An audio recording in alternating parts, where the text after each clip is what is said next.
Oh, hey, hi, y'all. Sorry, didn't see y'all come in. I was just sitting here putting some drills on here, and y'all just popped up. Hi.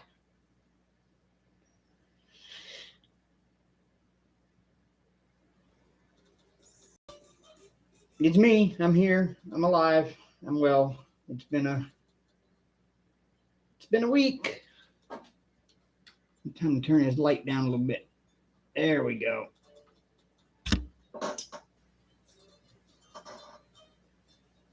As y'all can see, I've gotten quite a bit done since last week. Well, I was working up here last weekend. Maybe I was working here. I can't remember if I was working here or here, but I think I was working this corner section here. So I've gotten all of this done, and I'm working down here, and then I'm going to work my way back up over this side, and then back down over here, and then back up over here. And then I'm going to move all of this crap over to the other side and work on the other side over here that's currently got a lot of stuff sitting on it. Again, it's the Magical Castle Royal Diamond Painting. They don't offer it anymore in their store. This was bought 3 years ago. They had a problem with the supplier. They don't use that supplier anymore, so therefore they can't get this image any longer. Yeah, Cat's Gallery. That's the plan right now. And then after I finish that side, I can pull the whole thing towards me because it's rolled up down there on the back side of the desk on a big roller thing. And I can just unroll it and pull it towards me and keep working my way up the canvas this way, half and half and half and half, like that. Hey, Terry. Hey, Dreamer. Y'all have not gone out and tried it yet. You got to try the Peeps flavored Pepsi. This is awesome stuff. I'm telling you. I'm just saying. I'm going to be sad when Easter gets here and they don't have this anymore.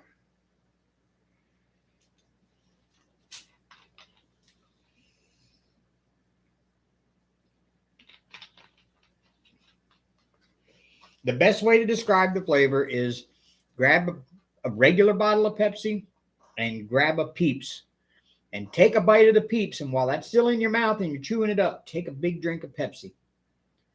And those two flavors combine together, and it is pretty awesome. Hey, Connie.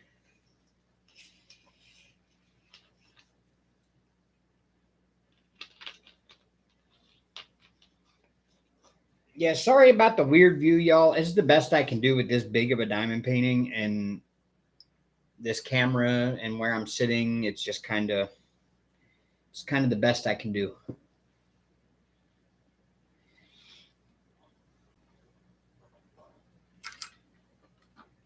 I can probably turn that light pad down a little bit more too. Yeah. There we go. So let me move the tray out of the way. And you can see I've got a Mickey head here now on a pedestal, which, I mean, honestly, it's kind of all backwards. It's upside down because the camera is facing down and towards me. But this is the top.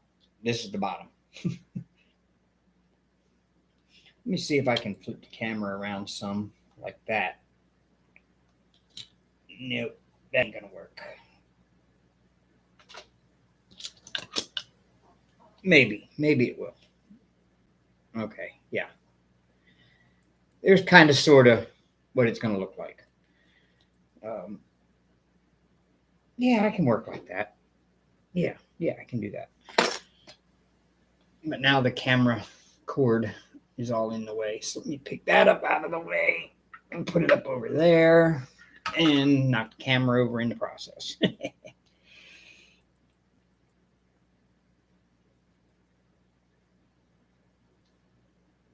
There we go.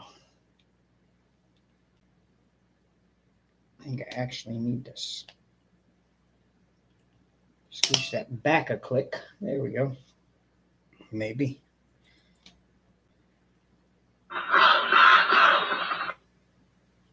That would be ideal. But It's going to fall over if I do it that way.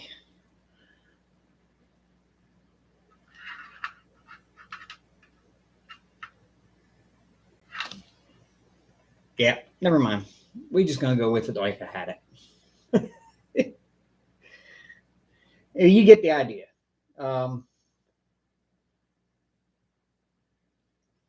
This is the top. This is the bottom. This is the top. There's like a reflecting pool right here and here.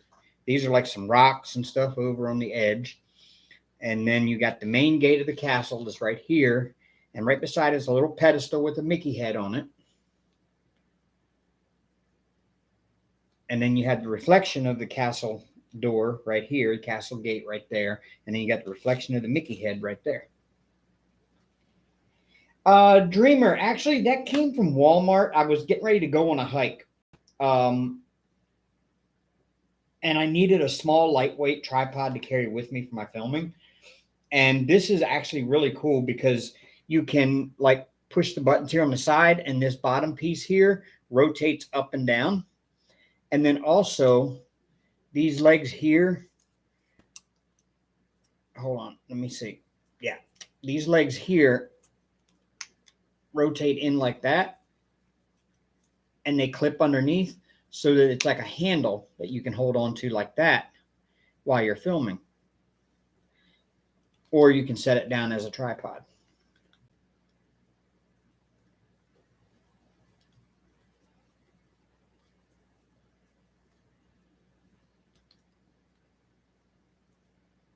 Pretty neat. I picked it up. I don't know.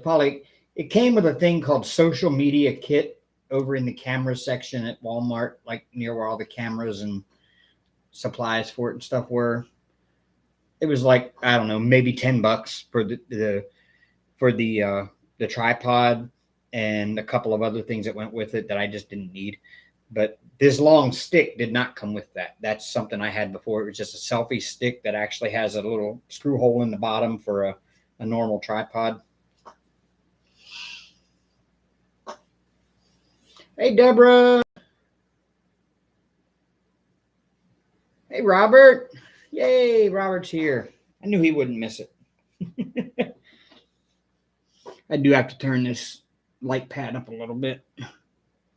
But yeah, so far, this right here is 40. From here to there is 40 centimeters. And from here to here is 50.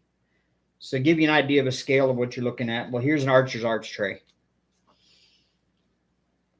So it's basically, I've got a 40 by 50 section cut out already into 10 centimeter sections, 10 centimeter square sections. So when I finish all this, I'll have a 50 by 40 section done. And then I'll have another 50 by 40 on this side over here to do, going that way. And then that's the whole bottom 40 centimeters of the thing done.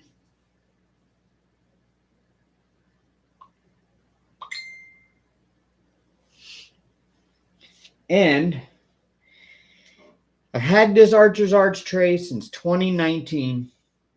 I bought it then. It and my grinder were purchased as a set, and they were my very first ever diamond painting accessories that I ever bought. And then this pen right here was my first ever diamond painting pen that I bought. But wait till y'all see the trays that I ordered yesterday that are coming in soon. I think this will get put away as memorabilia once those trays come in, because those are some awesome looking trays.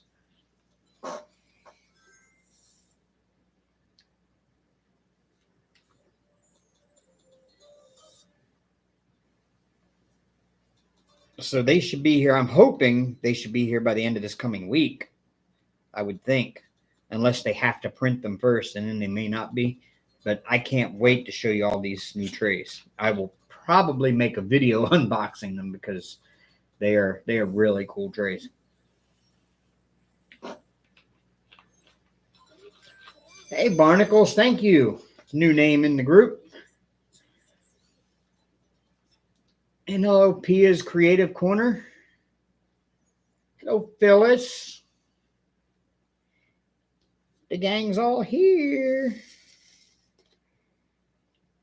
So today I finished this section here, this 10 by 10 section here, and part of this top section up here that I didn't have done. I had a few drills left to do in that one. And then I did this one last night and today. And now I'm working on this set 10 by 10 now.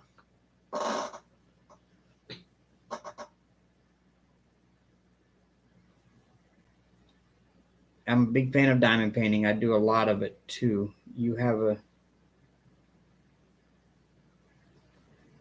a doubt organizers for the diamond paintings in the box. My organizational system is take them out of the boxes, put them on wire hangers with these little clips. Put the little clip over top of the wire hanger so that the wire hanger is running through it like this. And then clip your diamond painting in the clip. And then that way you have them hanging in your closet. And then all of the drills stay in the packages that they came in when you got the painting. And I have a big underbed storage tote that all of my drills for all of my paintings are in. So that way all I got to do is grab the painting out of the closet off the hanger, bring it over to the desk, and then grab all the drills out of the storage tote and start kitting up. And y'all, hey Berta. And this weekend, or this past week, one of the other friends showed me she had bought a photo box from Hobby Lobby or Michael's. I can't remember which. It's one of them, photo boxes that the lid could take the lid off of and all.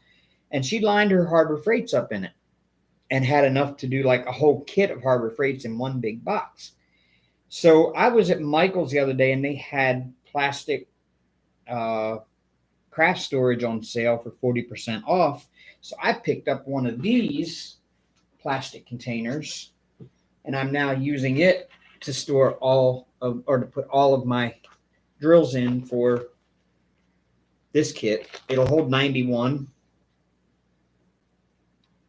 I really can't get the whole thing in the picture. But it holds 91 Harbor Freight containers, and then the other 9 I have to stack on the top.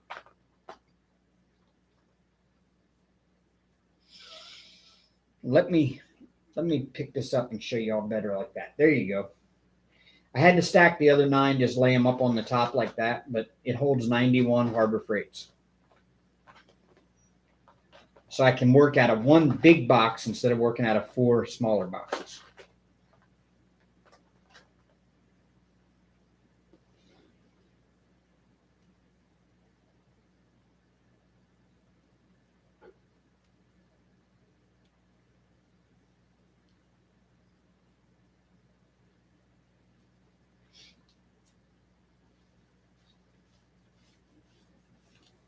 Honorable Pimpin' Robert or Dr. Robert.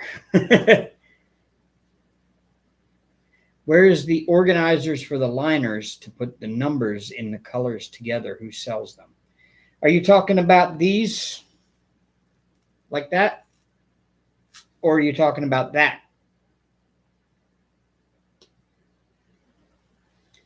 This is from a store called Harbor Freight. They come in sets of 24, like in a box like this.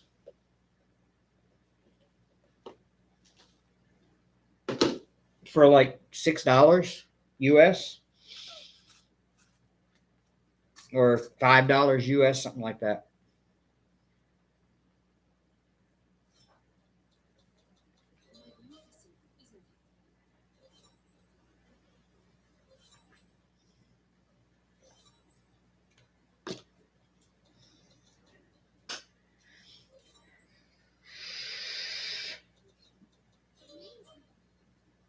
But y'all, I cannot wait to get my new trays. But now, Barnacles, if you meant this, this is from a Facebook group called Archer's Arts. I bought this in 2019. They closed down for a while and they just reopened. So you might be able to go grab some. No, there's a person that does diamond painting, does it like in a shoebox that has the liners with the colors that where the diamonds go into organizing them in the whole ABCs and all. Oh, okay. You're talking about the ones that look like a file card thing where you can just they they hang in bags and or sit down in bags like a shoebox. Yeah, you can make those. That's not really hard to make. I don't know who sells those. To be honest with you, I've never really had a need for that. Um, I've seen them, but they'd be pretty easy to make.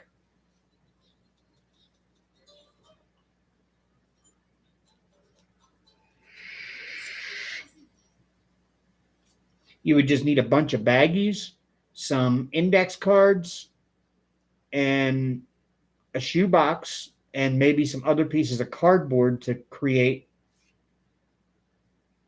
rows in the box. And then you take the index cards and just cut them to the size you need and slide them in there as you need them so you can write the DMC color on them and then put the drills in the baggies in front of the card that has that number on it.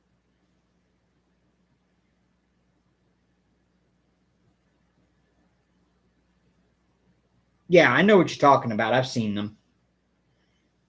Brace on the diamond painting, it does it in shoe boxes. I think that's what you're talking about. It's like a storage for all of your drills.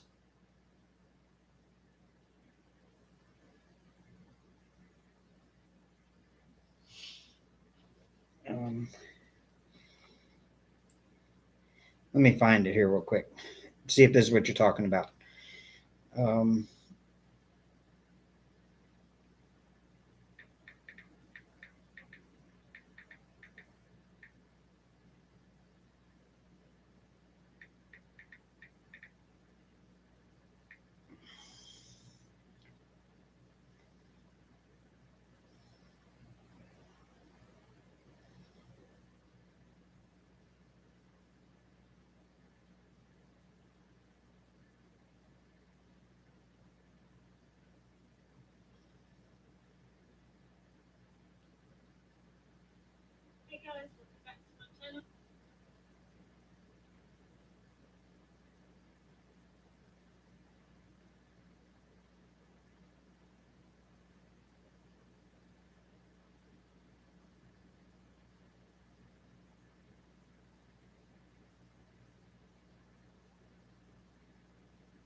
Um, I think the person that I found that does it, they just make their own.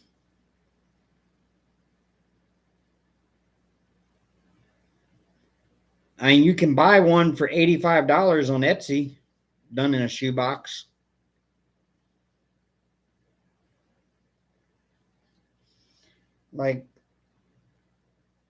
like that.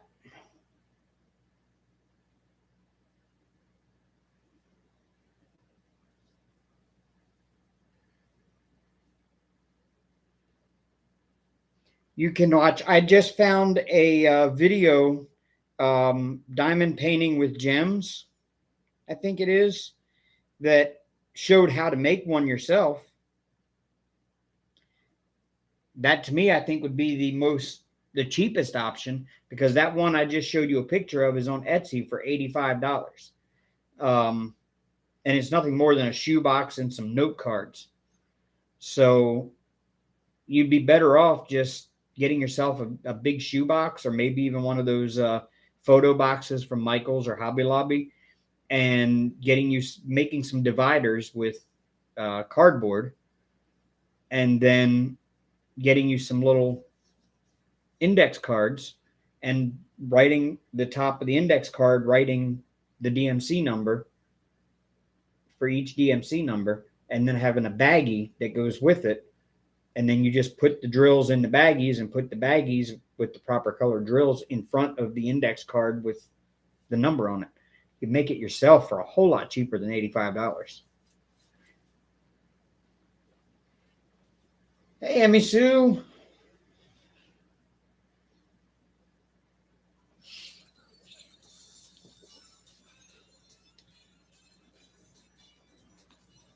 But I don't know. To be honest with you, I can't tell you who the name of the person is that makes them. I don't know.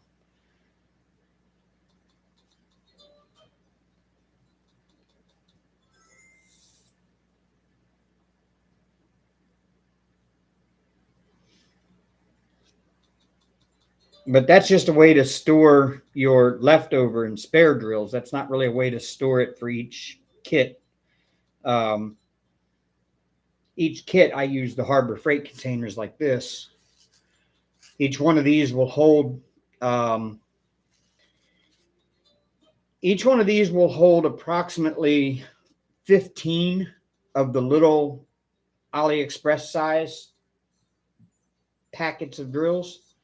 Each one of these will hold 15 of those. And I use this for my current project. I take and cut the inventory sheet and make them into stickers with the Xyron sticker maker. And I just stick those on there and make them. And that's how I kit up the current kit I'm working on.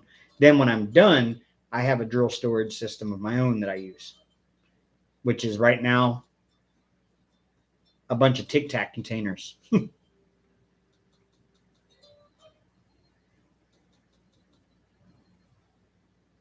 Okay, Robert, thank you. Thank you for telling us that.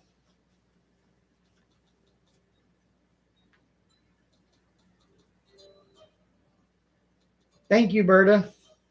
Good tips. I don't know. I need to make one myself because I don't really have a good. I've got enough of the Tic Tac cases, the Tic Tac boxes, to actually store 477 colors or 447 colors. But I would prefer something that's more easily able to go through.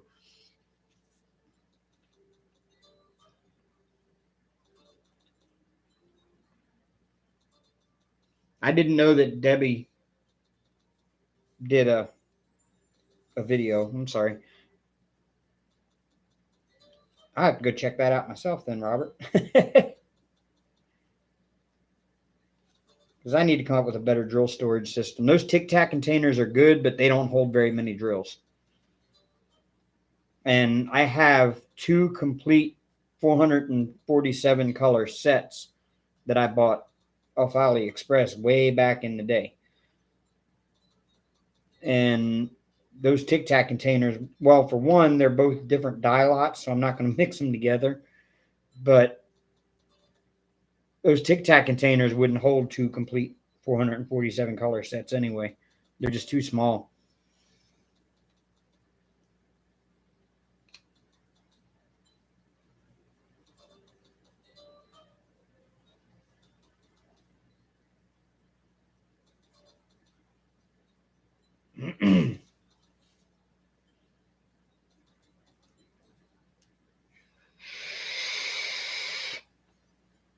Yeah, Phillips, that'd probably be the best way. And you can change the size of the baggies so that they're, they'll hold more or less. But I guess I would imagine the more you try to put in a baggie, the more room it takes up and the less space you'll have for the rest of your baggies. You have to cram them in there pretty good, I guess.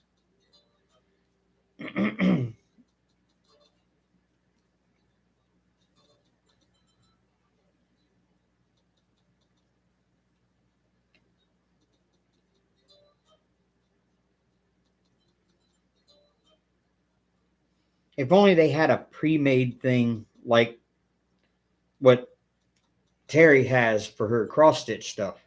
What is it, Pip and Chip? Oh my God, I love that thing. I want one so bad, but they're so expensive. But if they have one like that for like diamond painting that you could buy,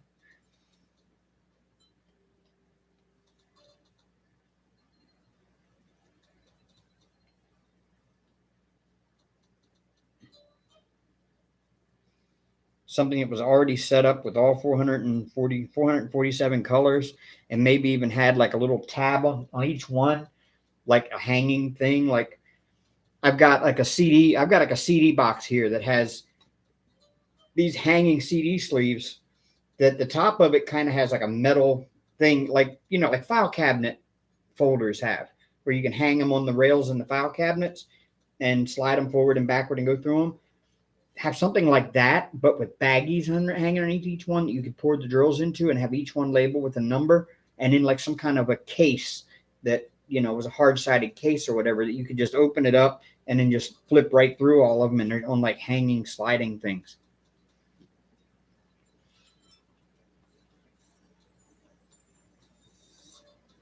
Easily expandable, probably too. Hey, it's nice talking to you. Thanks for your life. Hey, no problem, Barnacles. You're welcome. Anytime you want to come in and hang out in here, I go live every Sunday night at 8 p.m. Central Time. Hey, Annie. Yeah, I remember you. You've been here the past few lives. You're becoming a regular.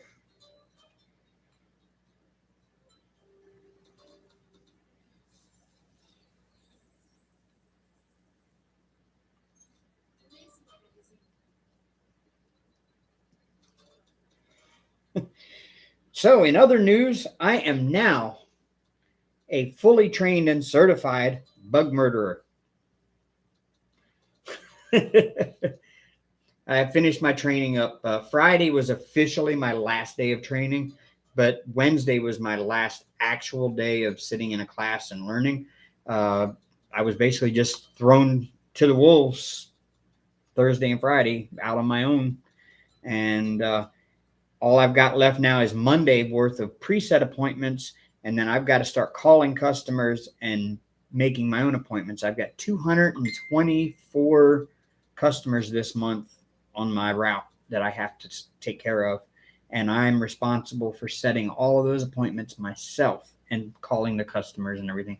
I really dislike that part of the job. I'm not very good at organizing things by dates and times, and knowing that there's certain places that I have to be on certain dates on certain days, like the first Wednesday and Thursday of every month I got to go, or the first and third Wednesday and Thursday of every month I have to go to this one apartment complex. And so I have to schedule around that.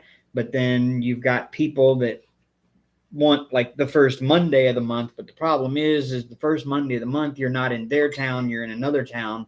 And I'm trying to get all of this stuff situated, and it was so mismanaged before I took this route over that I don't know what's been done more recently and what hasn't, because other people have been running the route and I don't have any documentation as to who ran it when. So there's some of these customers that I may try to schedule for this week that had their service done 2 weeks ago while I was sitting in class by somebody else, which would be kind of useless for me to come out 2 weeks later. Oh, I have a planner calendar, but it's still, I'm not good at figuring all this out. I've got an app on my phone that shows me all the customers and dates and everything else, and I can move them around and reschedule them as necessary in the app. And that's the app I actually go by every day when I get in the truck, and I go in order on that app. But the thing is my area is spread out over such a large part of Western Alabama that each day I'm going to have to go to a different town and work that area that day, and then come back to Tuscaloosa, and then come home, and then go out to another town the next day. I couldn't go to this town tomorrow and then come back to Tuscaloosa and then run all the way out to another town for just one person. But if I can't schedule all the other people, but that person needs to be done that day, it's just, I've got to make an hour drive to go just do one job. Being that I get paid straight commission, there's no hourly wage for this job. It's all straight commission. I'm shooting myself in the foot doing an hour out one way to go do an $80, $85 job that I get 25% commission on. Then have to come all the way back to Tuscaloosa to do a bunch in town here,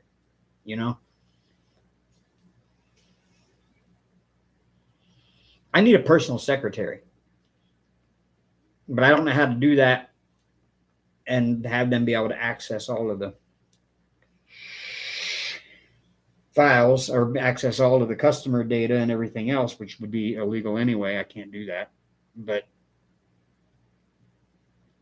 I'm just no good at doing that side of the job. I can go out and spray the house and know what kills what bugs and when to apply this and how much to apply and how to mix it and everything else. But trying to call and schedule people and make appointment schedules and organize all that stuff, I just can't. I'm dreading even. I should have been calling people yesterday and today to try to set appointments for Tuesday through Friday this coming week. And I don't even know where to start with it.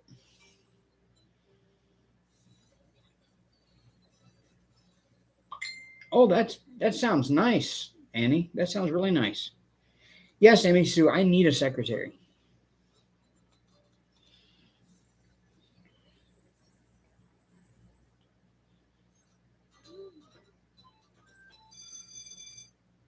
I just don't know where to start. That's the problem. And if I knew where to start and got something going with a start, I'd be okay. But I just don't know even know where to begin.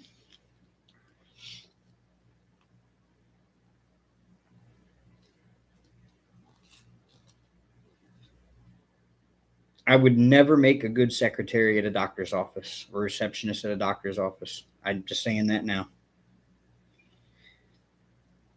But their job is a little bit easier because they got a program. They call up on the computer, and if they try to set an appointment for a certain day and time, it'll tell them, "Nope, you can't do that because somebody else is already scheduled for that date and time." So that's not hard to do. For me, it's like I can reschedule and rearrange and everything else to suit what I need, but it would be ridiculous for me to do three in one town and then driving 30, 40 minutes to go to another town to do two or three more. I'd make no money.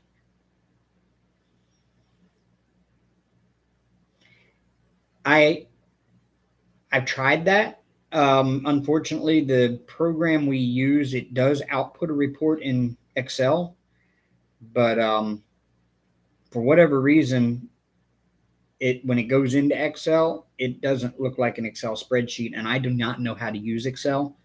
It's the one piece of software I never bothered to learn.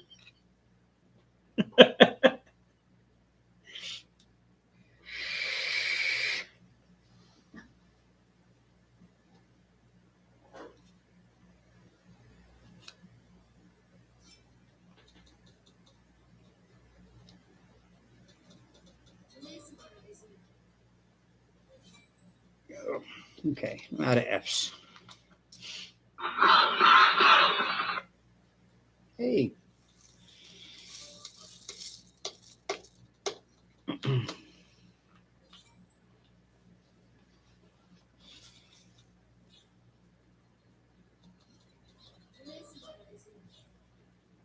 Yeah, I may have to, Phyllis, at some point here. I may have to get with somebody because I don't. I'm at a loss.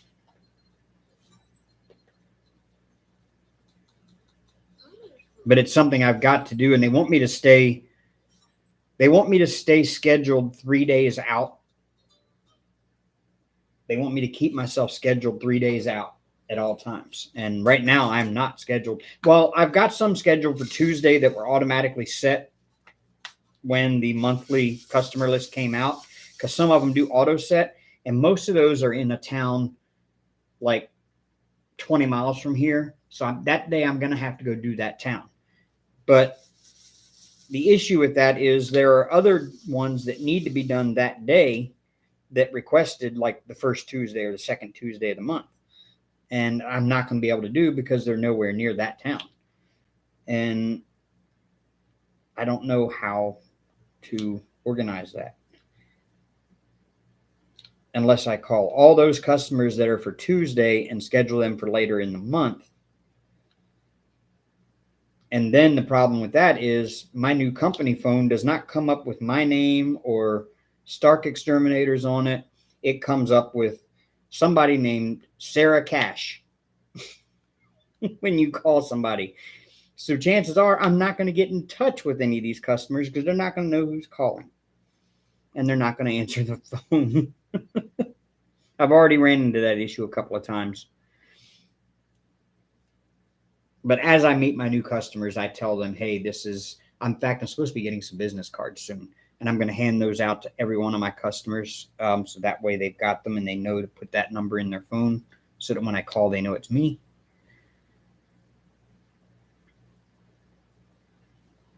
Some of this is going to take time. I know that. They're telling me they're not expecting miracles my first couple of months, but I'm expecting miracles my first couple of months. I set my own standard too high, I think. And I don't settle for less than perfection. So it's kind of hard on me to be in a situation where I'm setting myself up to fail.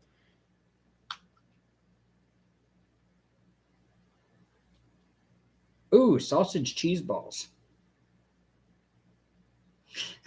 I understood what you meant, Phyllis.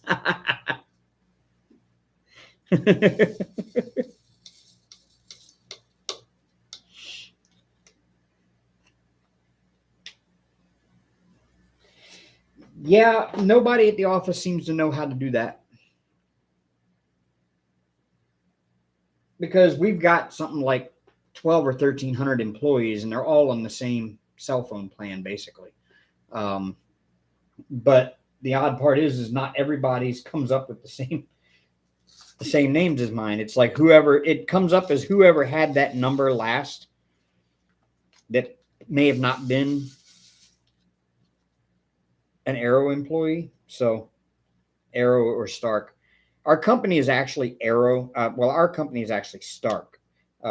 We're Our parent company is Arrow Exterminators. Arrow bought out a local exterminators here in town called DC Scientific in 2018. And when they bought them out, they changed it over to Stark Exterminators, which is named after the founder of Arrow. Mr. Starkey founded Arrow in the back of a hair salon. And him and his wife built Arrow up, and now it's like the third largest pest control company in the U.S. It's the third largest privately owned pest control company in the U.S. The granddaughter of Mr. Starkey, well, his name was actually Starkey Hayes or Starkey Hughes, I think. And there's another subsidiary company under Arrow called Hughes Pest Control as well.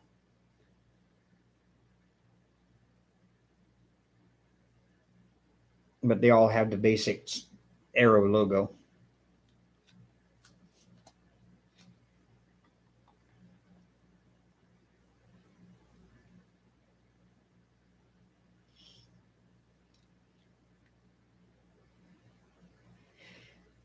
Oh, well, thank you for stopping in, Pia. I'm glad you stayed up to stop in. It's really nice of you.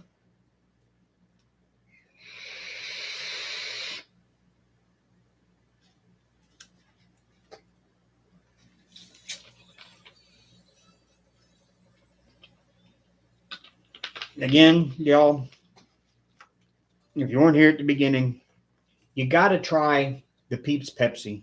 It's just the best.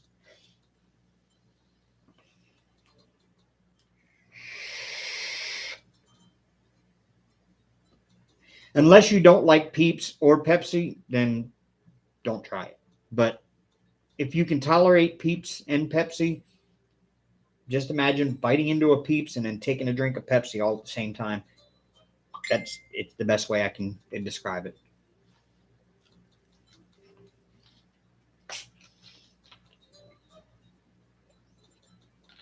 Which I'm going to do that to see if it tastes the same. I'm going to go buy me some Peeps now that it's Easter time.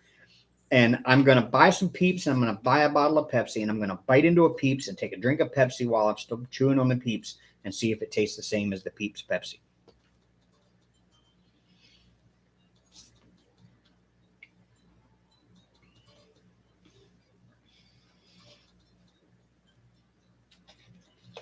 I mean, if you want to, Phyllis, you can.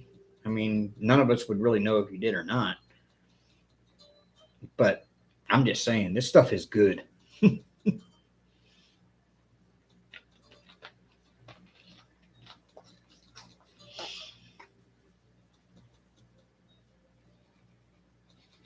Yeah, they're the little marshmallow birds or little marshmallow chickies that have the yellow sugar coating on the outside of them.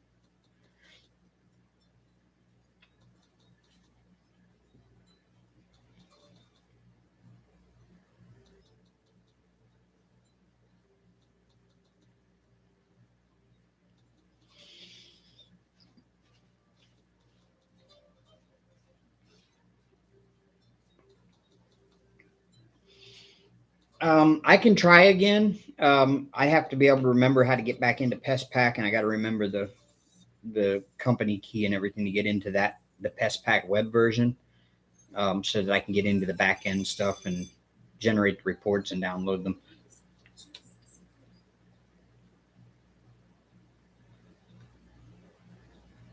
Yeah, they have all the different colors now. Yep.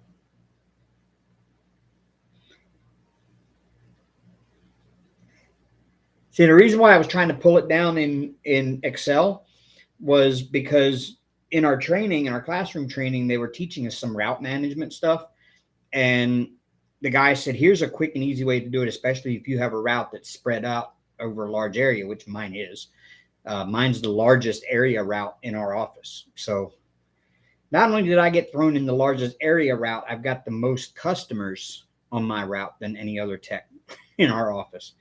And so, yeah, I'm like literally getting thrown to the wolves here, like sink or swim, ride or die, you know.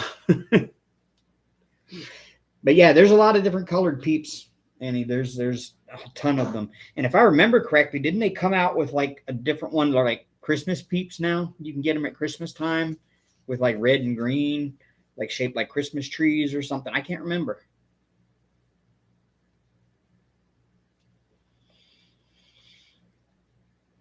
Yeah, yeah, good money if I can get this route figured out and organized.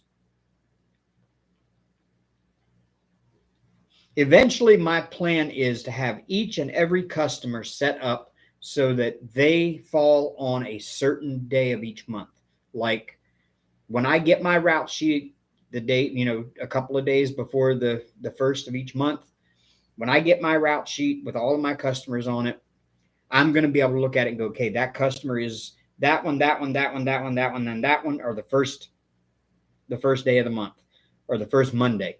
That one, that one, that one, that one, that one, that one, or the first Tuesday, and on so on down the list. That's what I eventually want to have done. It's just I don't know how to achieve it because one, I'm starting out after the beginning of the month, in the second week of the month, and some of these have already been serviced for February like a week ago. So I don't need to schedule them till the end of the week, but I've got to go through that whole list and figure out which ones they are and which ones it's only the monthly ones. I got to get all the monthly ones gone too. I've got to stop doing monthlies. I need to switch all of my customers over to quarterly, so I only have to go see each one of them once every 3 months. And I get paid more on a quarterly than I do a monthly. So I get a higher, not a higher commission, but the service cost is higher for a quarterly than it is for a monthly. So I get paid more commission for doing quarterlies.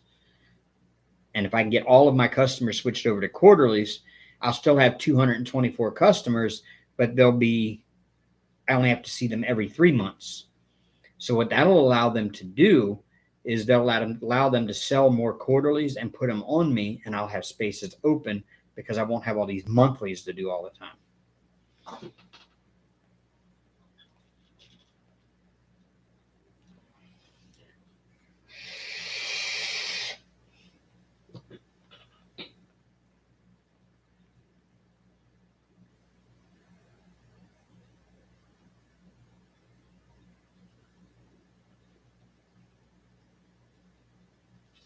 And I'm hoping that they give those stupid apartment complexes to somebody else. I'll be honest with you. Because those are throwing a pretty big damper in my schedule with the first and third Wednesday and Thursday. I've got two apartment complexes. I go to one on the first Wednesday, one on the first Thursday. And then 2 weeks later, I go back to the same two, and I do two buildings at a time in each complex. So I just go through each apartment, go into the apartment, spray the bathroom and this kitchen sink and leave. And that's it. But then these stupid apartments are also having callbacks. So it's like I don't get paid for callbacks. I've got to go there and I don't get any kind of commission off a callback or nothing. I've just got to go there and address specific problems in each apartment that complains that there's bugs, which, living in an apartment, it's almost impossible to control because I may keep my apartment super clean and the person right on the other side of the wall has got a horrible roach problem. Guess where them roaches are going to end up? In my apartment.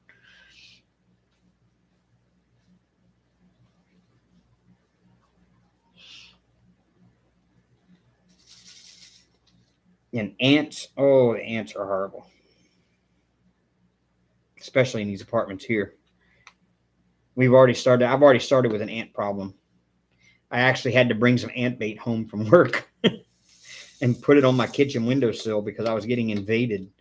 And the bait we use is the stuff I was telling you about before, where it causes a little mini ant pandemic. And they carry the virus back to their nest or back to their colony and they spread it. And it creates an ant pandemic and then they all die. Well, I started seeing these ants on my kitchen windowsill, and I'm like, oh, not again. Because last year I had them so bad, there were like trails of them going over to the cat food dishes and back, and it was bad. And I couldn't get rid of them. I just doused everything down in ant spray, which isn't good for the cats. And that got rid of them, but at what cost, So I was talking to the boss, and I was like, man, what would you recommend? I live in an apartment building, and I got these ants are coming in through the crack in the window. There's nothing I can do about the crack in the window. So what can I do about these ants? And he's like, here, take some of this ant bait home. And I put these little ant bait stations. They're a little bit smaller than this grinder. And I put them out on that windowsill, and the ants went right to them. And before I know it, I didn't see any more ants. They carried all of that stuff back to their colony, and they're all dead now.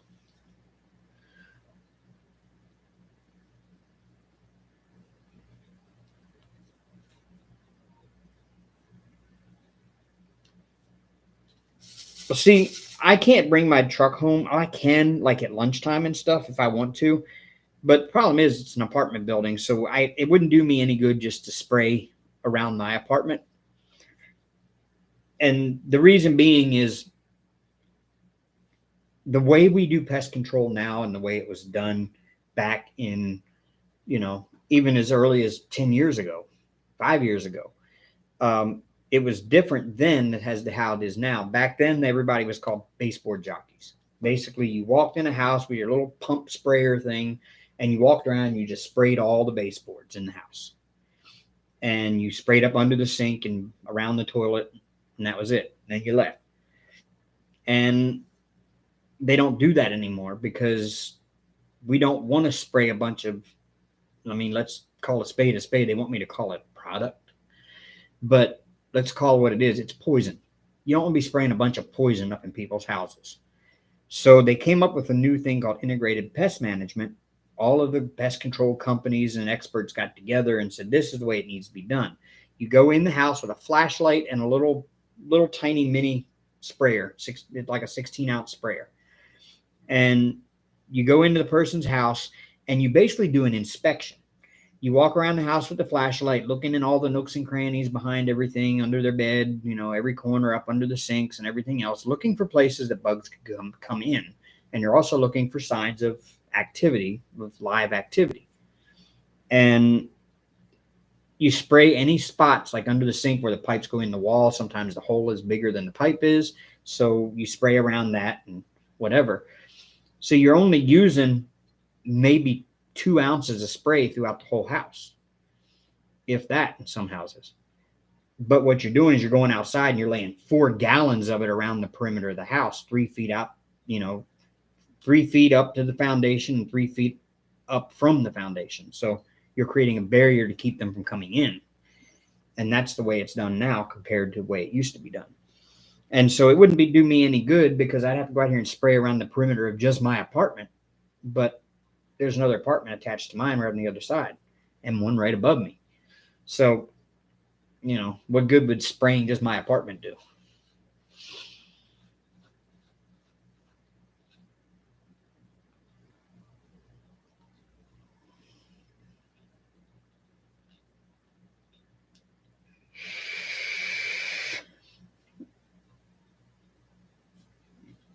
Yeah, they probably switched to IPM, which most companies now are going to IPM because one, it's better for the environment because it involves using different chemicals than they used to use, um, that work in better ways and are less toxic to humans and pets.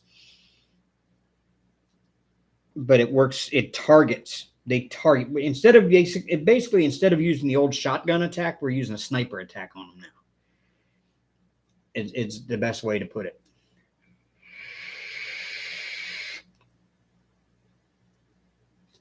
Well, fire ants are easy to get rid of. Fire ants are the easiest thing to get rid of. I've got some granular bait. I spread it out there and they're gone in days. You won't see no more.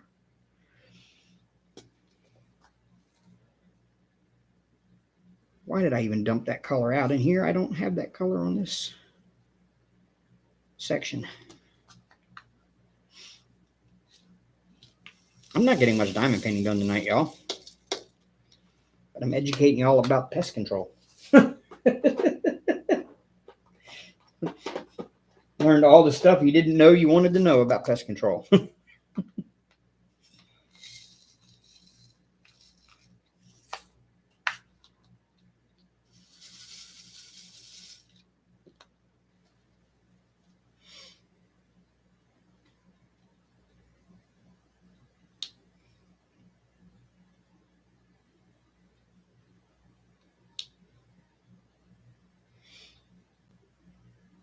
The only thing I'm not looking forward to is bed bugs.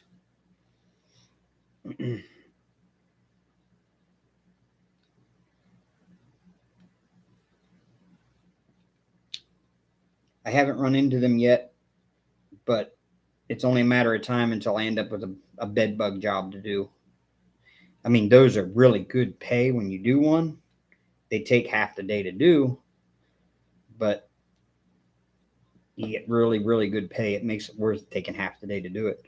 But I'm just not looking forward to doing it because I'm just so afraid that I'll end up bringing them home and then I'll have them.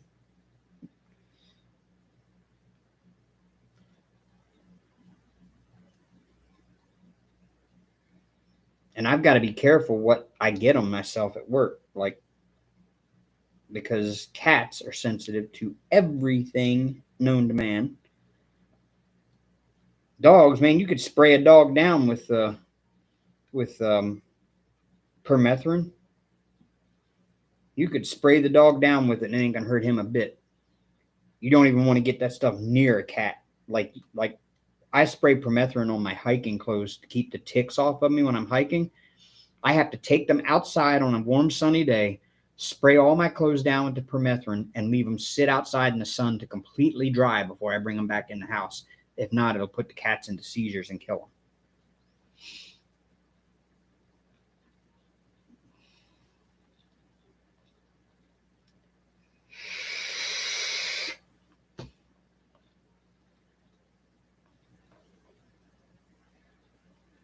Well, I could probably change clothes back at the office before I come home. But then that's just one more thing I got to carry to work is a change of clothes every day.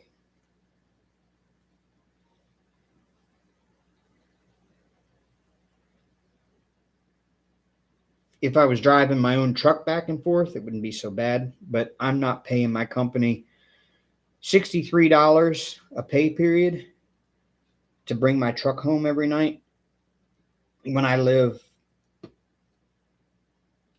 not even a mile away from our office.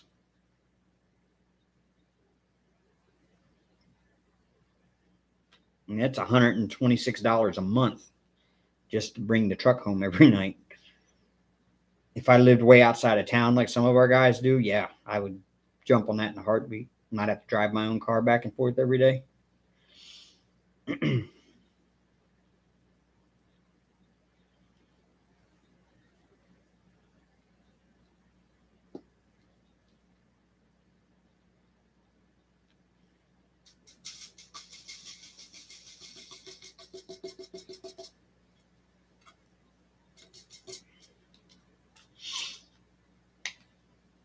Yeah, that's an idea. I could keep it in my car at the office. When I get back to the office, run in and change real quick.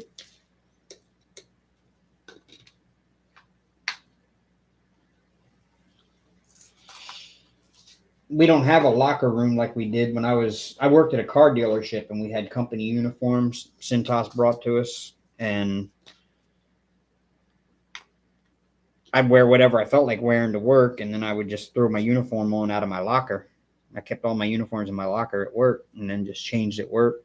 But we don't have a locker room. We've got lockers, but they're right in the middle of the big. We've got like a big garage area with like a bunch of roll up doors where you can park trucks in there. But the lockers are just in that garage area.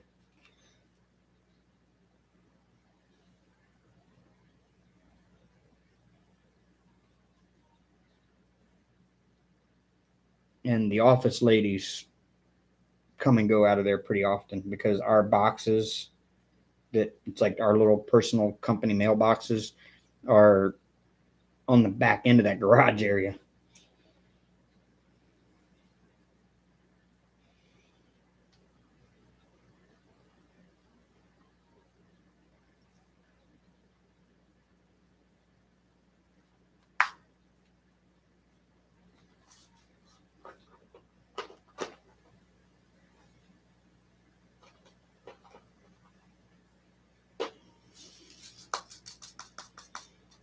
Some of these are so easy in here that all I got to do is just open it up and grab them out of the right out of the container.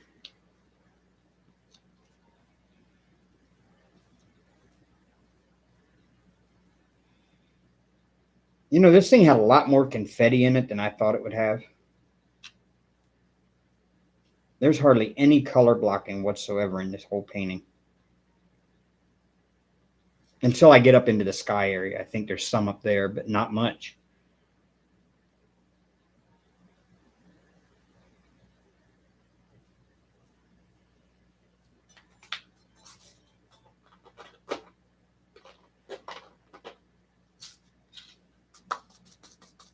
I don't know that I have any of this color either.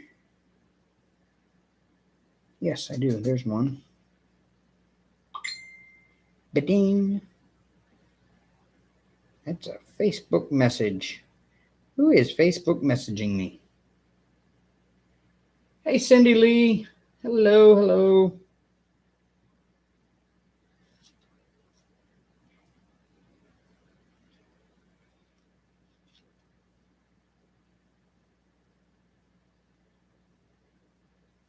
Y'all, I am so excited about these drills.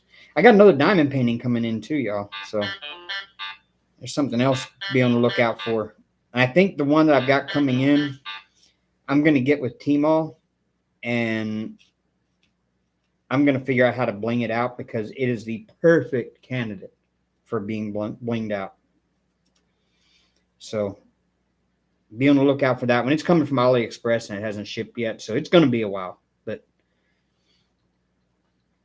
I saw it and I was like, you know what? That is going to be the perfect one to bling out because it's just the nature of that particular image almost begs for it.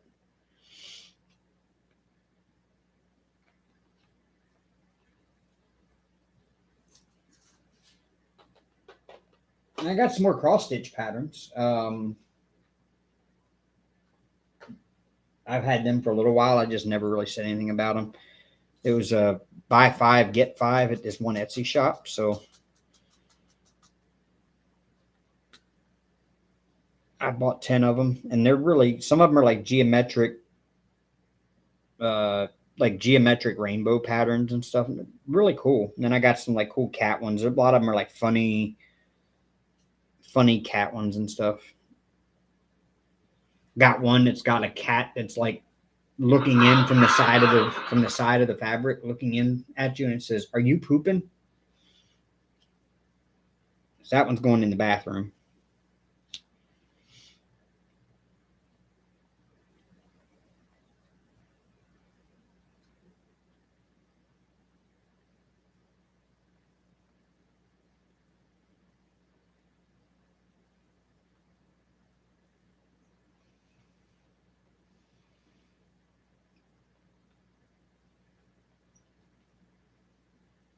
It's not you. No, I'm in several chat groups uh, on Facebook, and whenever people talk in there, I get dings.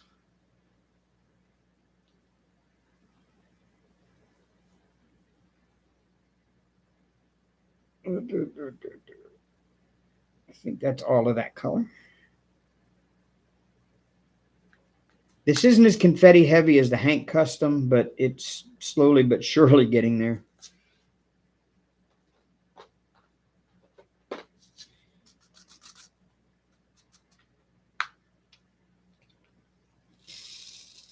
Oh no, I don't. Nope.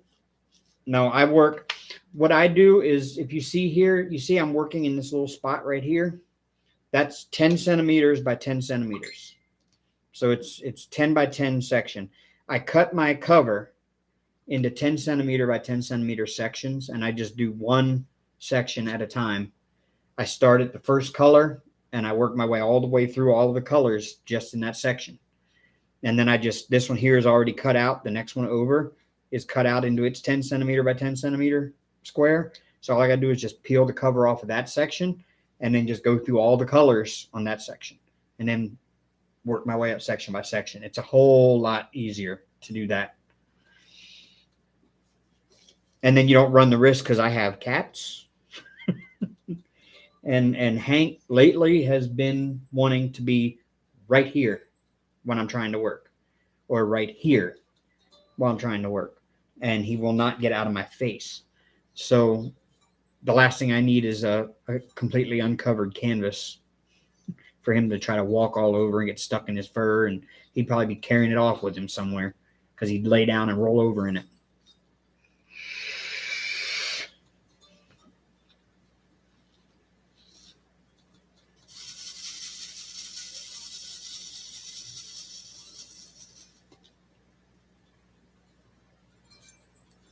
And I'm so excited for my new trays. I can't wait.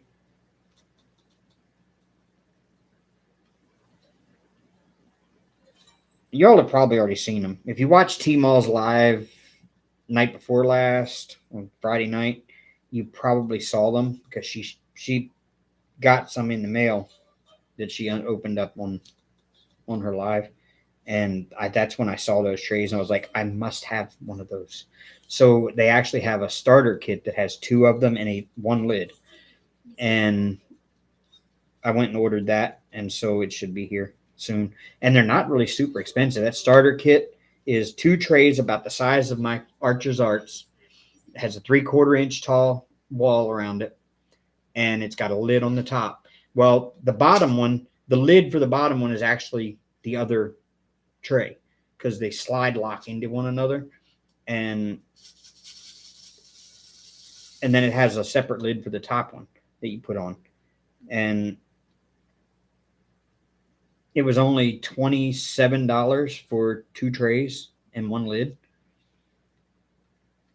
And these trays are just, as far as I'm concerned, they revolutionized 3D trays with the way they did it.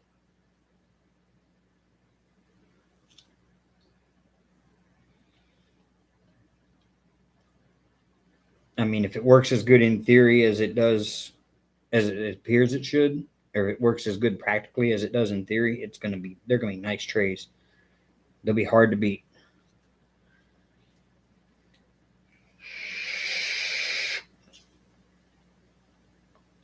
I have a dog who always puts her head on my light pad and falls asleep on my canvas I'm working on. Yeah, see, Hank does that.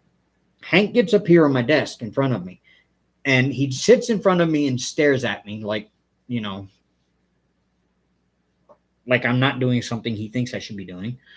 And as soon as I start to pet him and touch him, he flops, and he will flop right down in my sticky spot if I don't watch out. And then he'll just lay there like a bump.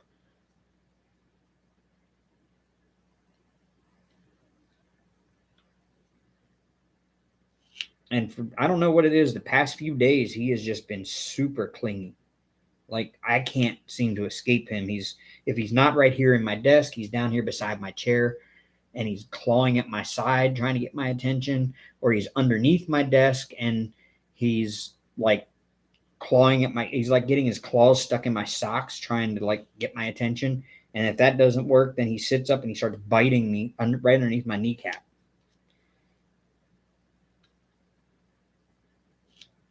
I'm like, why? Why are you doing this?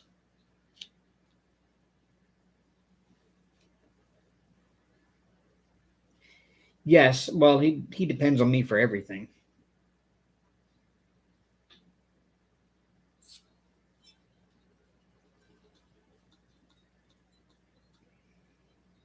Yeah, Hank flops all the time. Like he's down here on the floor beside me, and I'll reach down and I'll start petting him, and I'll kind of scritch him on along his spine or his back, and he just flops right over on his side. And then you give him belly rubs, and he'll put up with it for about, I don't know, 30, 40 seconds, and then he wants to try to play. He wants to try to grab your hands with his claws and try to reach up and nibble on your hands. He's not trying to hurt you, but he's trying to play. But it's like, no, Hank, your claws don't feel good, and fingers weren't meant to be pierced.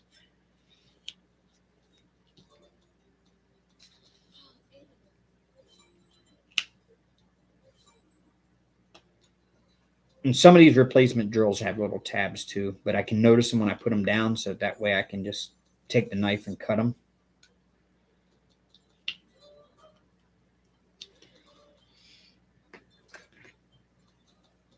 Like that one there.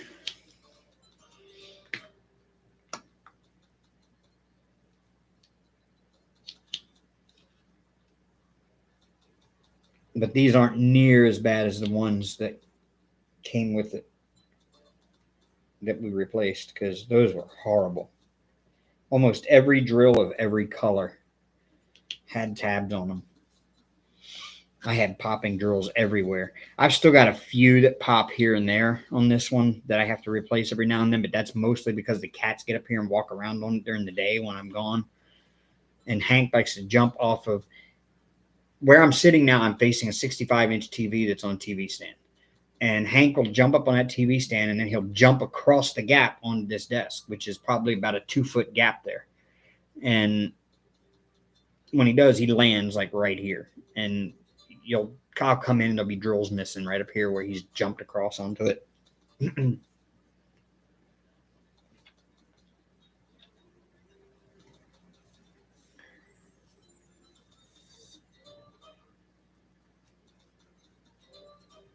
Aria, for the most part, stays off my desk. Today, she surprised me. She jumped up here.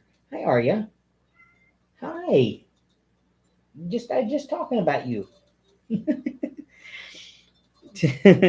Today, she out of nowhere, she just jumps right up on the desk and comes walking over and wanting to rub her face on mine and just be cute and sweet and lovable. I think she's going into heat again.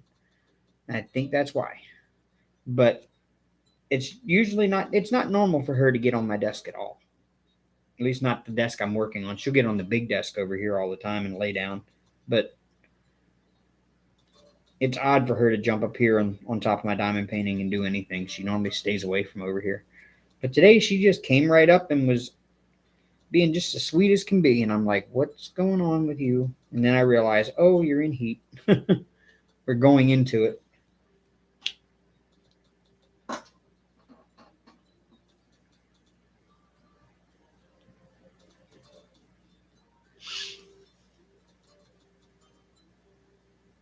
I've got to get that Hank custom done too, but I want to get this done. My granddaughter's birthday, the one that's getting this one, her birthday is in August. So I'm hoping, I doubt it, but I'm hoping to get this done by August.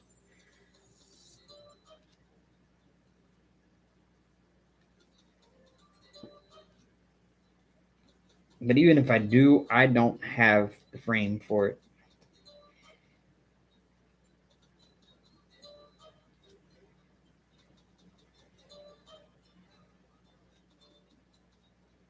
And I don't even know if the guy in China that I would normally go to buy these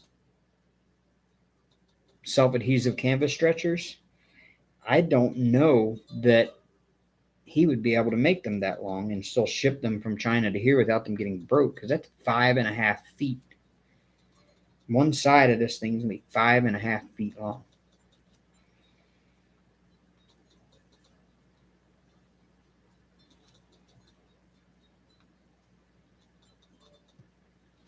And I don't even know if the magnetic thing would hold them, because this is a heavy, heavy canvas. Even without the drills on it, it's a heavy canvas. I can imagine with all these drills stuck on there how heavy this thing is going to be.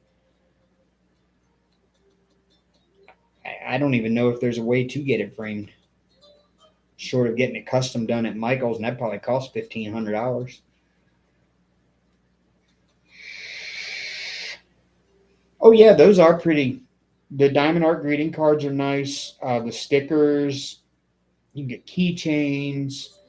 Um, have you seen the little LED, or seen the little? Yeah, I think they're LED night lights that are like a circle, and they've got a cardboard piece on the front that's got diamond painting on it, and there's like three little lights that poke through the cardboard, so it's like a little cardboard thing you can just stick, like face piece you can stick in there, but you can diamond paint it before you stick it in there, and it's got little designs on them. Those are kind of nice. I've seen those in person. In fact, I've actually worked on one of those. Um, all you got to do is take a look through AliExpress.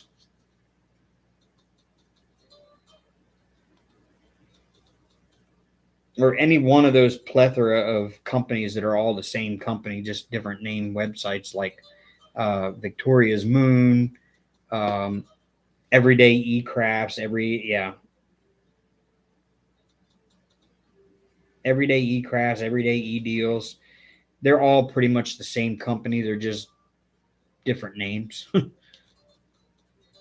I think they're all run by the same parent company in China. Amazon has a lot of those type of things. There's paint gems. Paint gems are really nice if you like small stickers. They sell sets that are themed sets of small stickers you can do.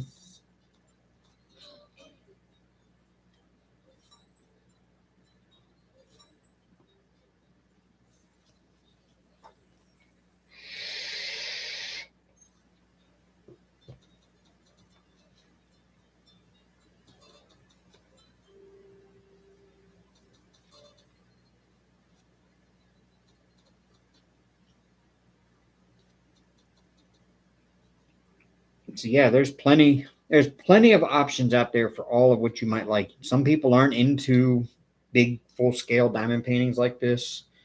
Some are into partials, like smaller partials that you can do.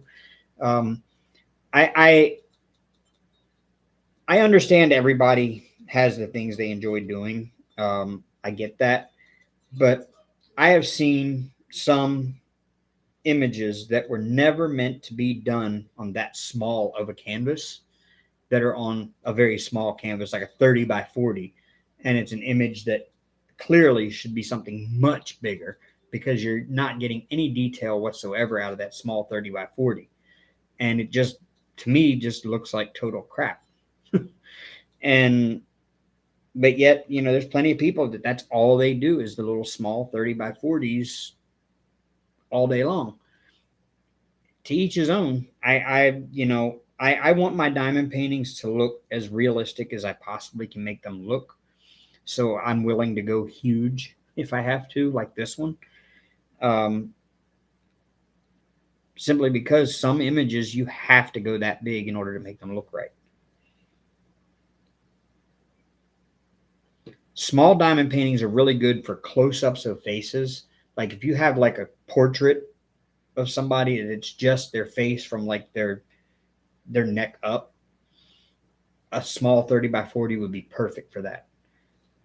But for something that's like a picture of the Eiffel Tower in 30 by 40, you just don't want that, because you're losing so much detail going that small.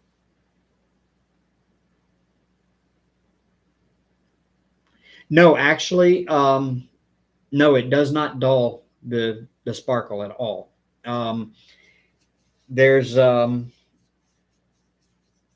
can get the Tombow aqua glue, It comes in like the little container about that big around, about that tall. It's a clear glue. You can put it over top of it, and it's crystal clear, and it dries to a gloss, and it gets down in between the drills. The whole point of putting that on there is getting it down in between the drills to seal the painting off, so that you don't get dirt and debris and stuff down in between the drills. And at the same time, it also kind of helps hold them all together and keep them on the canvas, because eventually one day this glue is going to lose its stick. Eventually one day it's bound to. It may be 10, 15 years down the road, but it's bound to lose that stick eventually on its own. And so sealing them helps basically glue them down as a collective to that backing by getting down between them and around them and everything. And so it actually helps glue them down permanently. Hello, Bella the Beast. But no, the stuff that they sell on AliExpress, I've never tried any of it yet. I've been kind of curious about those little bottles of glue that they sell on there that's made for sealing diamond paintings. I've been curious about it. I've seen them here recently, and I thought about getting some to try it out, maybe do a how-to video or a let's test it out type video. But what most people use is Mod Podge. You can buy it in the big containers, like that big around and like that tall. It's basically Elmer's glue. I mean, if you want to be honest, it's Elmer's glue, but it dries a lot clearer. And they have it in gloss, matte, semi-gloss.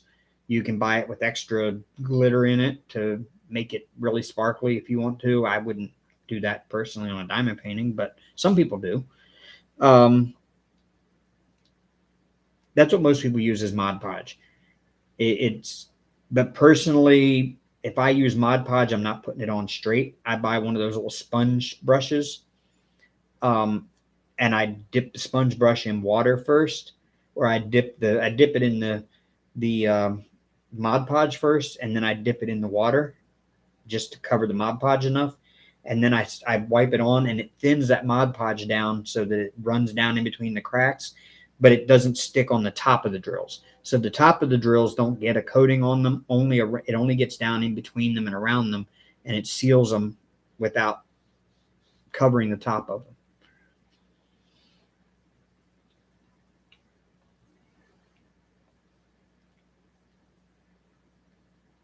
In fact, I've got a video on that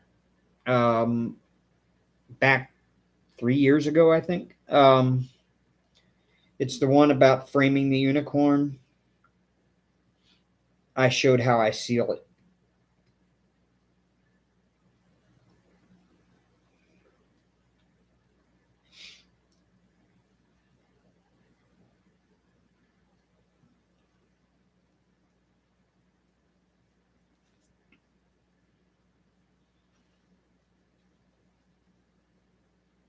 Yes. Yep. I've seen that done. Mod Podge is good for a host of different things. Like I saw somebody that they did like ceramic coasters, and they printed actual photographs and images on these coasters to make custom ceramic coasters for people, and then they cover them with Mod Podge to protect the printing and stuff. Mod Podge is like I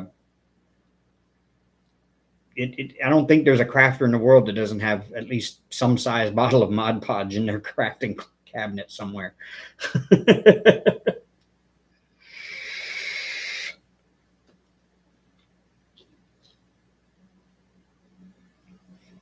It's right next to the E6000.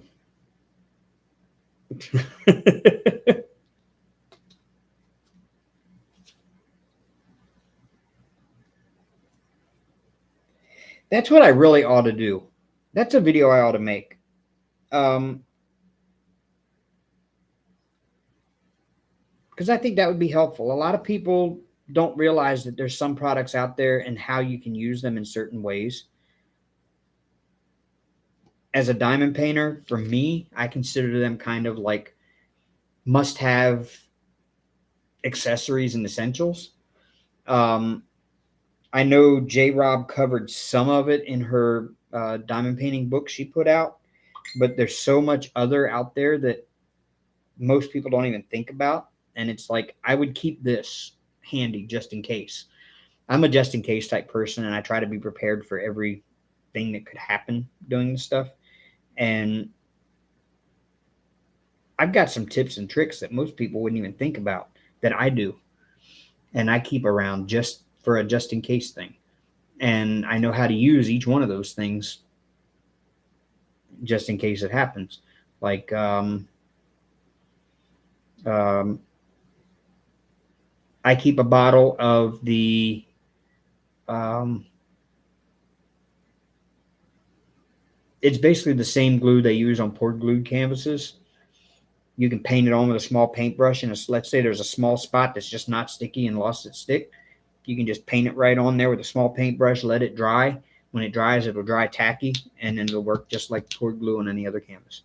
I keep a bottle of that all the time. That's just something I feel like you should always have around because you never know when you're going to need it. I also keep extra rolls of double-sided adhesive. You can buy it on AliExpress really cheap. I keep it a 1 centimeter size and 5 centimeter size. I think that is 4 or 5. No, it's probably 3 centimeters. But yeah, I keep a roll of that just in case I need it. In fact, I did need it on this. This whole section here, from here to here, I had to replace, and all the way over to here, I had to replace all of that adhesive when I pulled all the old drills off. You've got your first buzz, and it's a weird feeling.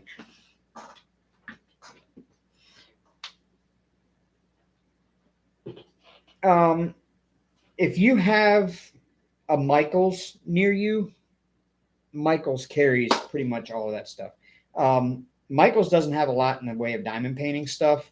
Hobby Lobby is the one that gets the. You can buy the Diamond Dots makes it. In fact, you can probably buy it online somewhere. Is the Diamond Dots glue, and what that is the replacement glue to fix any non-sticky spots. So you can buy that online. Pretty much all the stuff you can buy online. Amazon, um, if not Amazon, AliExpress. But I think I'm going to do that. I'm going to sit there and put together a kit of things, like basically say, here's a kit of things that I feel every diamond painter should have at their disposal just in case. And I'll make that video. That would be cool.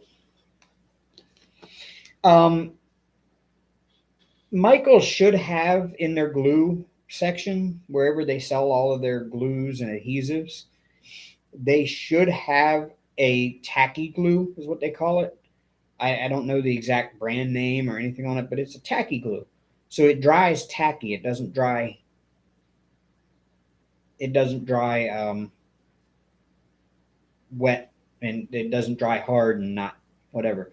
It just dries tacky. It's the same thing that's in the Diamond Dots bottle. It's just Diamond Dots put it in a bottle and put their own logo on it. You can also buy it in spray cans.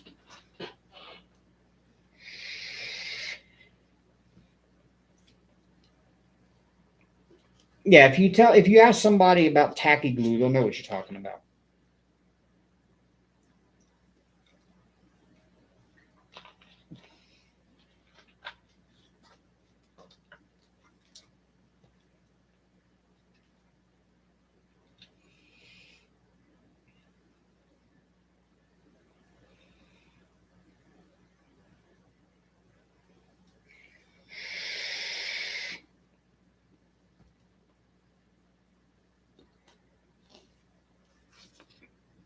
Like I keep a lot of these around for different purposes. Just all kinds of neat little things to have just in case.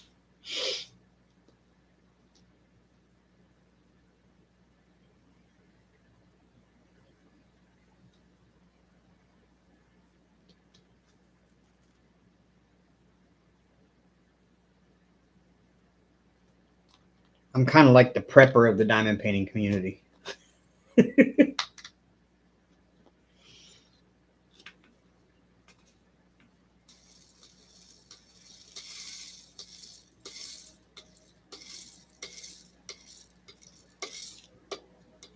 And honestly, no canvas is unsalvageable.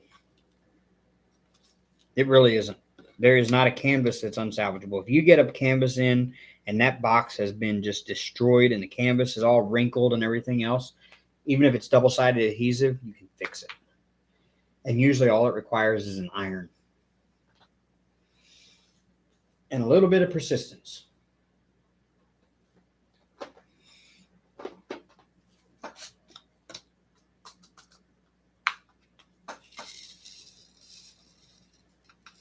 I'm not sure if I did the video on that one or not. Like, I had one that came all wrinkled and everything else and kind of mangled. And I was able to iron it out, and it even fixed all of the little rivers and bubbles in the double-sided adhesive to where it worked perfectly. And I haven't done the painting yet, but I still have it hanging in the closet, and it still looks almost brand new. I mean, you can see where the cover was wrinkled up still and that kind of thing, and maybe the corners are still a little wrinkly, but otherwise it's perfectly fine. And it fixed all the bubbles and rivers and little divots and everything in that double-sided adhesive from getting mangled up.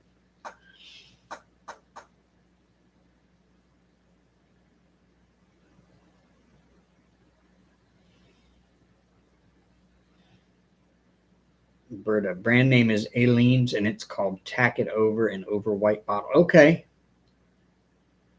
Thank you, Berta. I didn't know. I knew there was a name for it, but I just couldn't remember it off the top of my head. I'm glad you did. But I've seen it before. But yeah, it's pretty much the same thing that's in that is in what's in Diamond Dot's little glue bottle.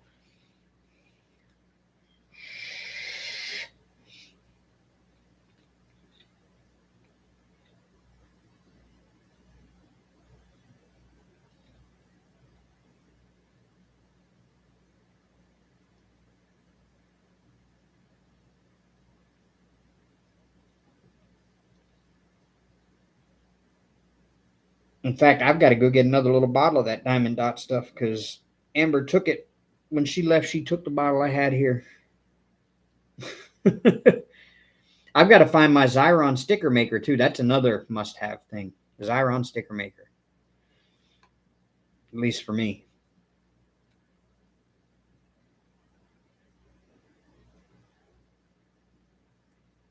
Because that's how I label all of my. I label that. I just take my inventory sheet and cut those parts out right there, run them through the Xyron, make a sticker, and then cut them apart. And I can stick them on my. And if you get the ones that are removable, like they're not the permanent ones, but the other ones, the replaceable, I think they call them, you can peel them off and stick them back on again.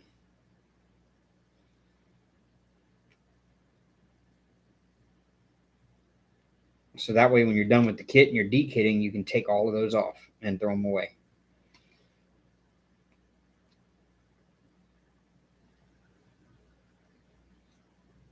Because when I started diamond painting, I used nothing like that. I had like Tic Tac containers.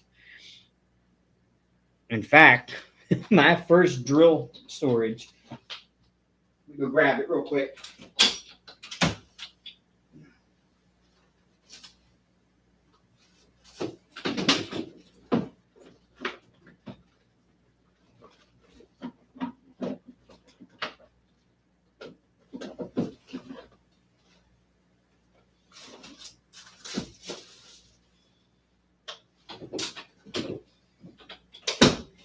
I bought a bunch of them at Walmart. They were 99 cents each. And this is what I used when I first started diamond painting. I was kitting up into that, and I had like a regular Dymo label maker, and I was making little label stickers and sticking the DMC numbers on there to myself like that.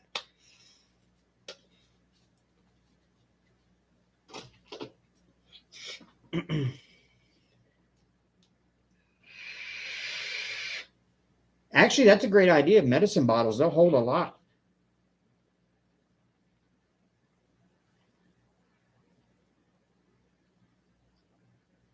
Oh, wow, Bert, I didn't know that. Hi, Michelle. Yeah, medicine bottles would work just fine. If that's what you've got and you've got a bunch of them, just know that some of your paintings out there are going to have 60, 70 colors in them now. Especially Diamond Art Clubs now are like 60, 70 colors in some of those. I think there's one that just came out, had 80, if I'm not mistaken. This one's got 100. But average, like if you buy one off of AliExpress or Amazon, they usually average anywhere from 25 to 35, maybe 40 colors. So if you've got like 40 extra medicine bottles laying around, yeah, great idea.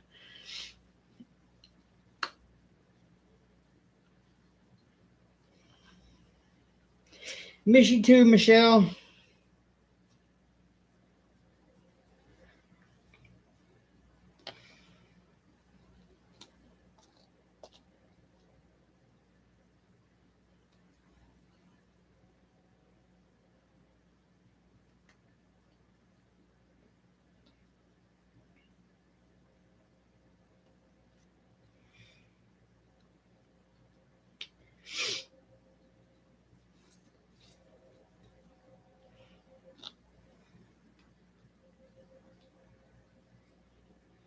Cat hair.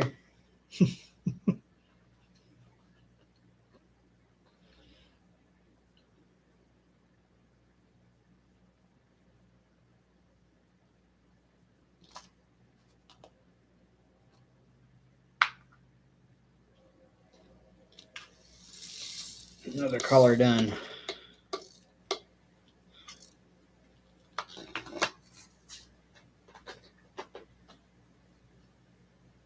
And I don't have any of that one. Don't have any of that one. Where does that color get used at? Because I haven't seen any of that color yet. Or that one. Or that one. Well, I've had 3 of that one. Haven't used that one yet. I think I got a few of these somewhere. Maybe not.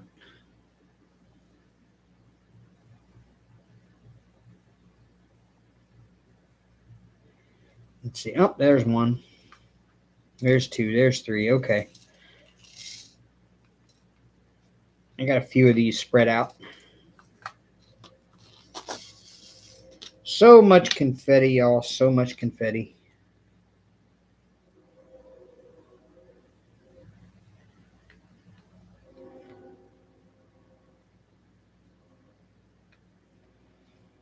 When you buy 100 color diamond painting, you're going to have confetti. Because some of these colors are just very, very, very close to the ones beside them in shade, because they're basically used for that purpose, for shading and creating gradients. And so there's just a ton of confetti.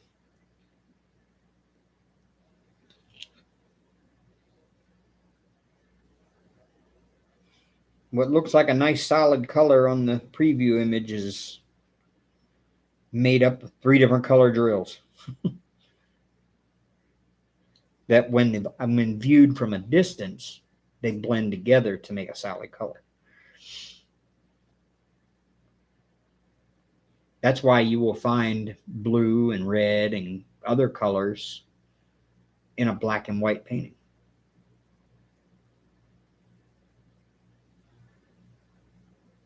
And people freak out about that too. They're like, I bought this custom and it's black and white and it's got red, yellow, and blue and green drills in it. Yeah, well, when you view the painting from across the room like you're supposed to, you're not going to see the red, blue, green, and yellow drills.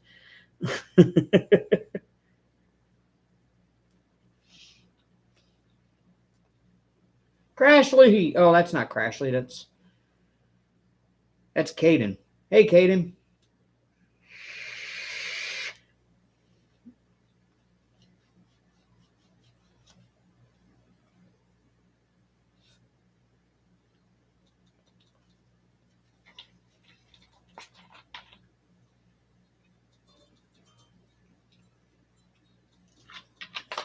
Oh, I'm sorry if you hear any other little noise there, y'all. I'm playing Slotomania on my phone over here. Like, you can kind of see it right there.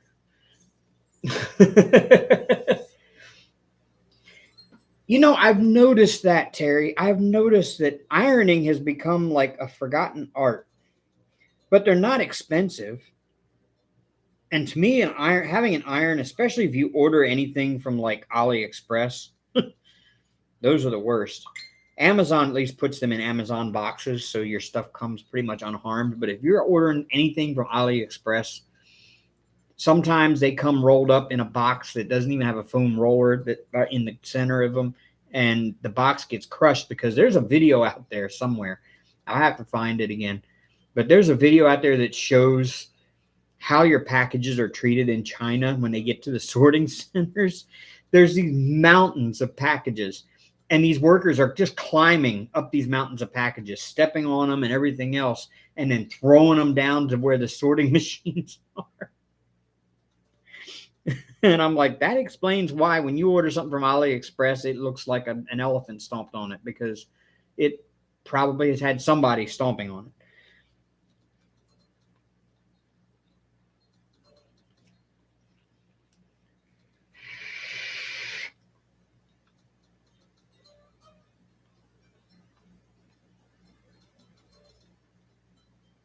I've always had an iron, mainly because in the Navy I had to iron my uniforms. So that was, a must have. I couldn't show up in an unironed uniform. Um, and to me, it was a whole lot easier to do it myself than it was to send them to the cleaners and have the cleaners press them and everything, because it was cheaper. It didn't cost any money for me to iron it myself other than the cost of buying an iron. And we didn't have the cleaners when we were in boot camp. We had to iron it ourselves and right there in the barracks at night when we got it back from laundry. So everybody learned how to iron.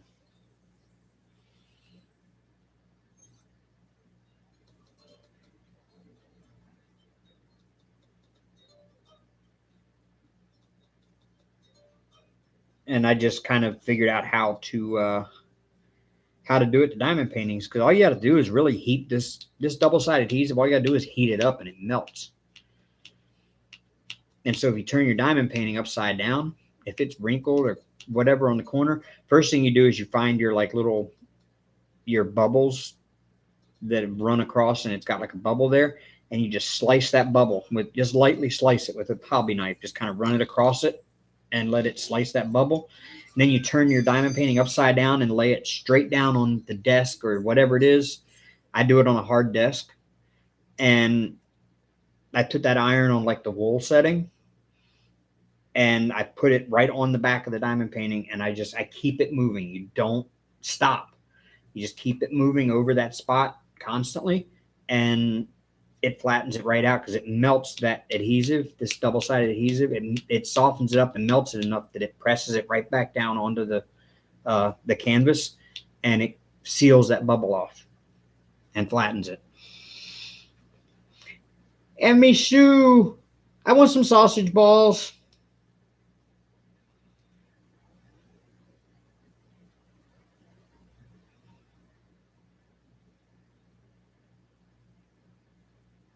Oh wait, Christy. Hello. I didn't see Christy pop in. Hello, Christy.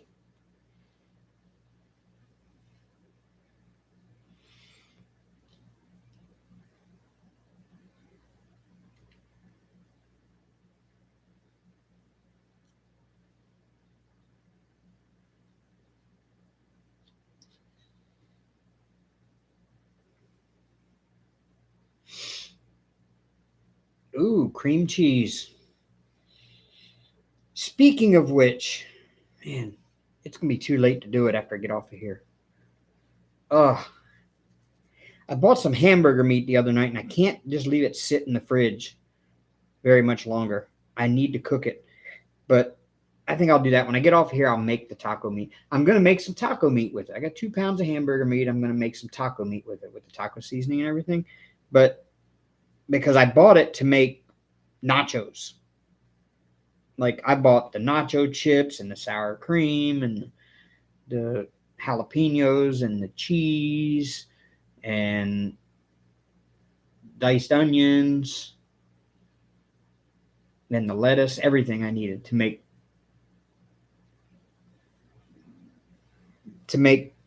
a bucket of nachos. Like I miss it. I used to, when I lived in Grand Forks, North Dakota, and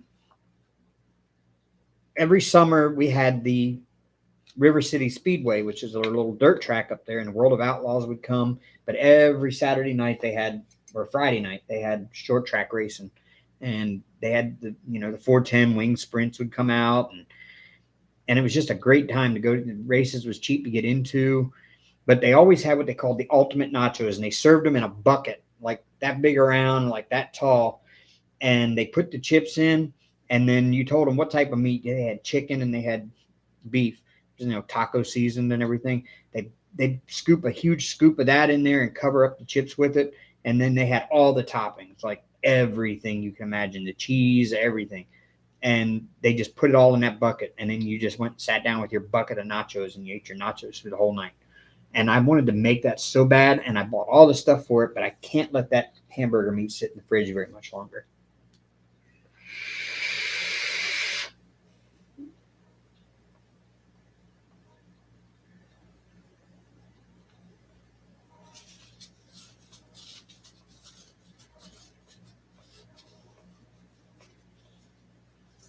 I don't know about the Beyond Burgers, but the Impossible meat is really, really good.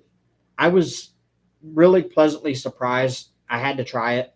And now when I go to Burger King, I get the Impossible Whopper because I actually like it. It's not bad. You couldn't tell the difference. It ain't gonna be no taco night, but it's gonna be nacho night. Nacho night to have nachos because I'm keeping them all to myself.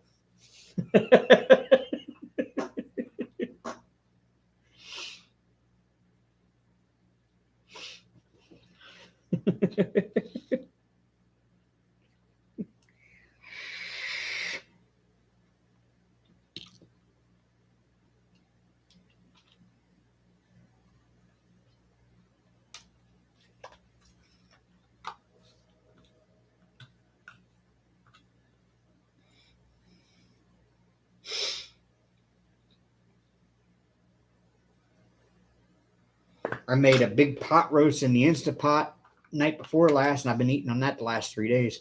I didn't realize how big a 3 pound chuck roast went. It goes a long way. I've been eating pot roast for lunch and dinner every day for the past 2 days.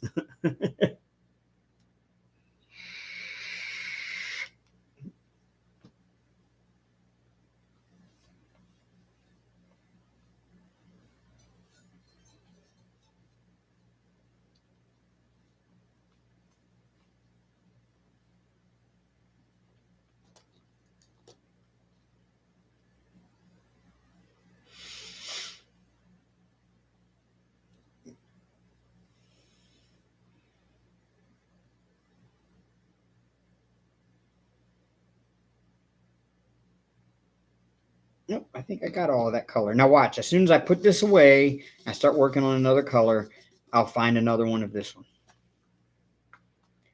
It always happens.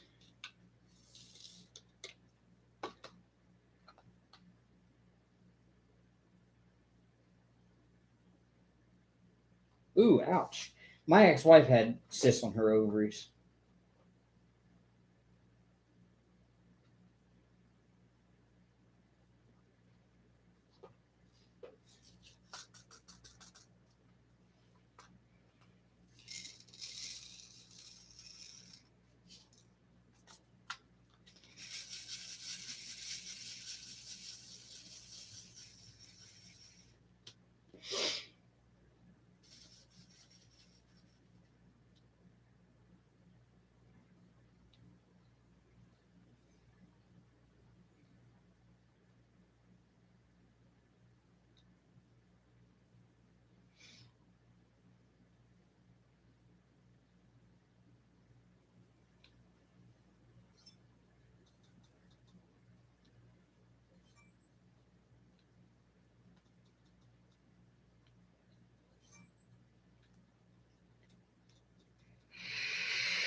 Christy, he is sleeping finally and not being a complete butthead.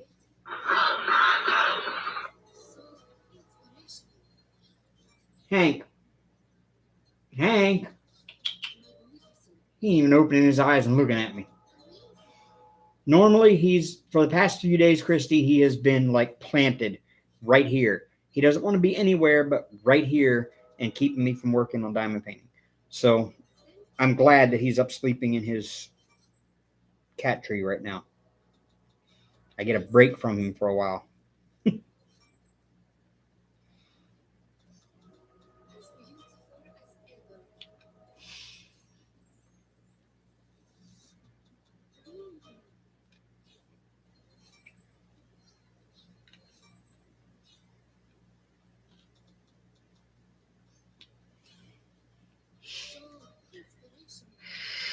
He gets all the daddy and Hank time he could ever dream of, but he wants all the time. He doesn't want me doing anything but paying attention to him. Ever. Unless he's sleeping.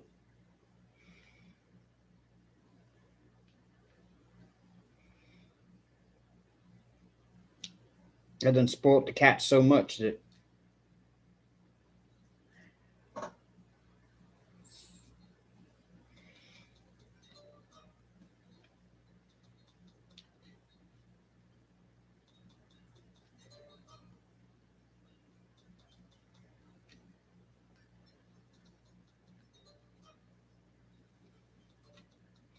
And it may be the fact that I have this new job, and the other job I could come home whenever I wanted to and kind of hang out at the house for a little bit, especially if it wasn't really busy. But I can't do that anymore. So he is literally going without seeing me from, 7:30 until sometimes 5:30, 6 o'clock. Because then when I get off work, I got running around to do and stuff. Sometimes I don't get home till like 6:30. My mom just said I'm second best whenever you're around.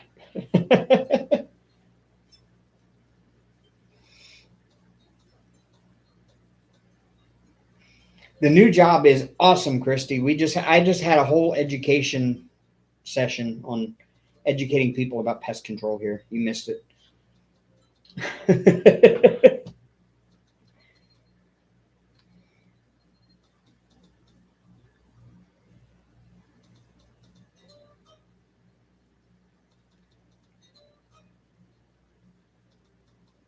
People here learned more about pest control and bugs than they ever thought they needed to know.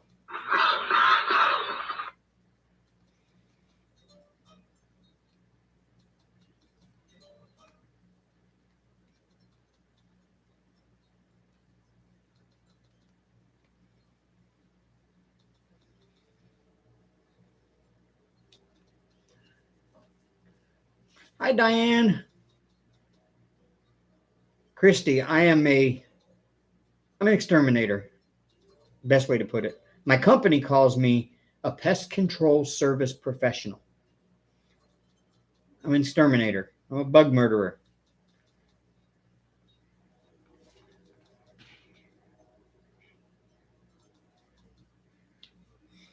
And I love it. I don't know why it took me this long to find this career path. I really wish I had found it a long time ago. I just wish that I had somebody else doing my scheduling for me. I didn't have to do it all myself because I'm no good at it.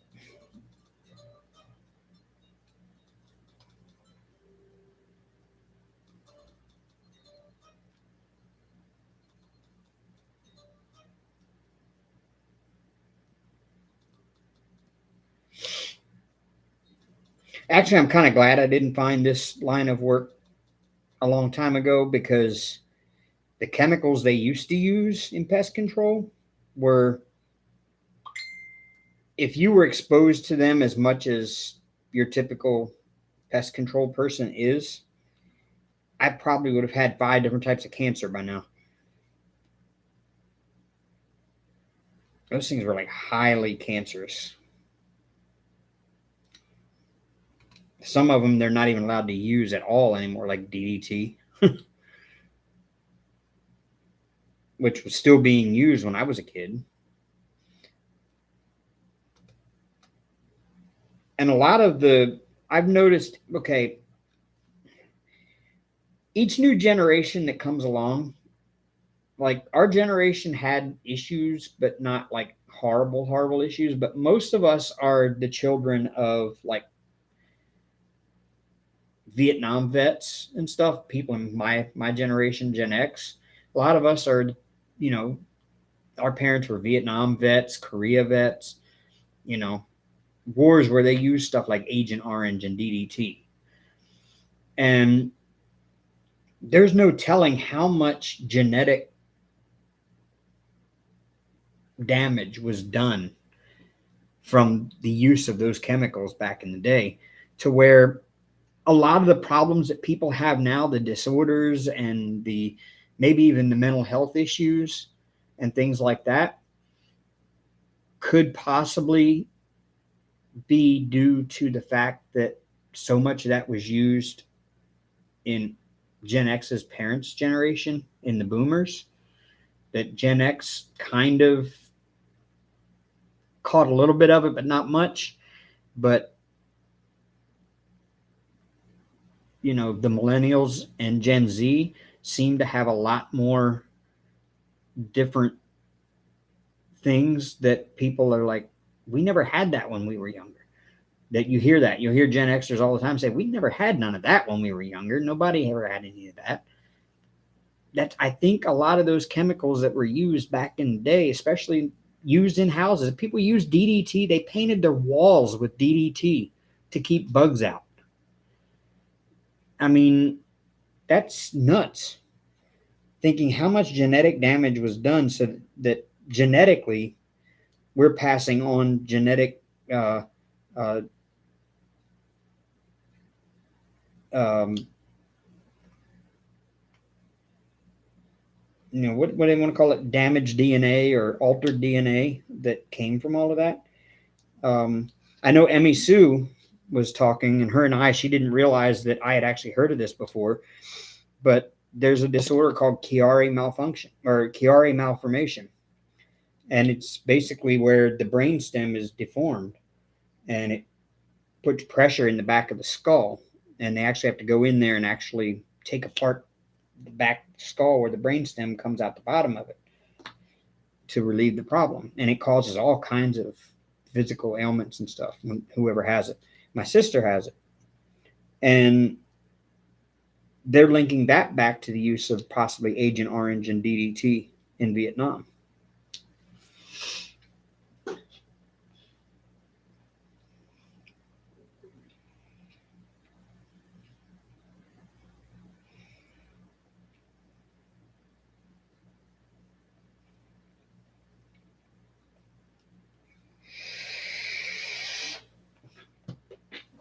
Yeah, it's quite possible. It's quite possible that your thyroid cancer, maybe that isn't what gave you the thyroid cancer, but it may have been a contributing factor, is the fact that your parents were probably exposed to it their entire lives. And it altered their DNA, so they passed that altered DNA on to you that made you more susceptible.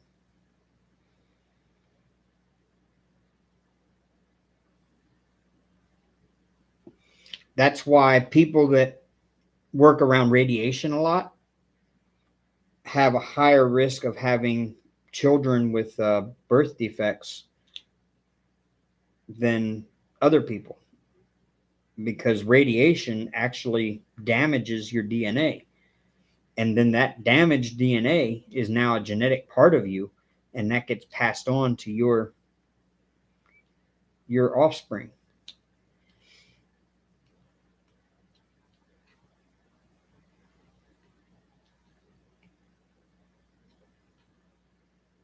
And that's why you find out, that's why all the jokes are about, near nuclear power plants, there's like three-headed fish and stuff like that.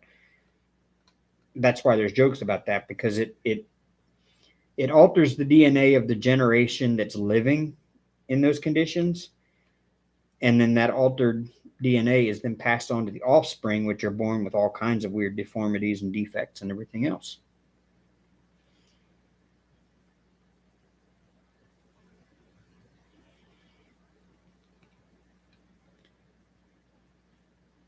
And at one time, nuclear power plants used to dump their radioactive wastewater right back into the drinking water. And yeah, it was not a good thing.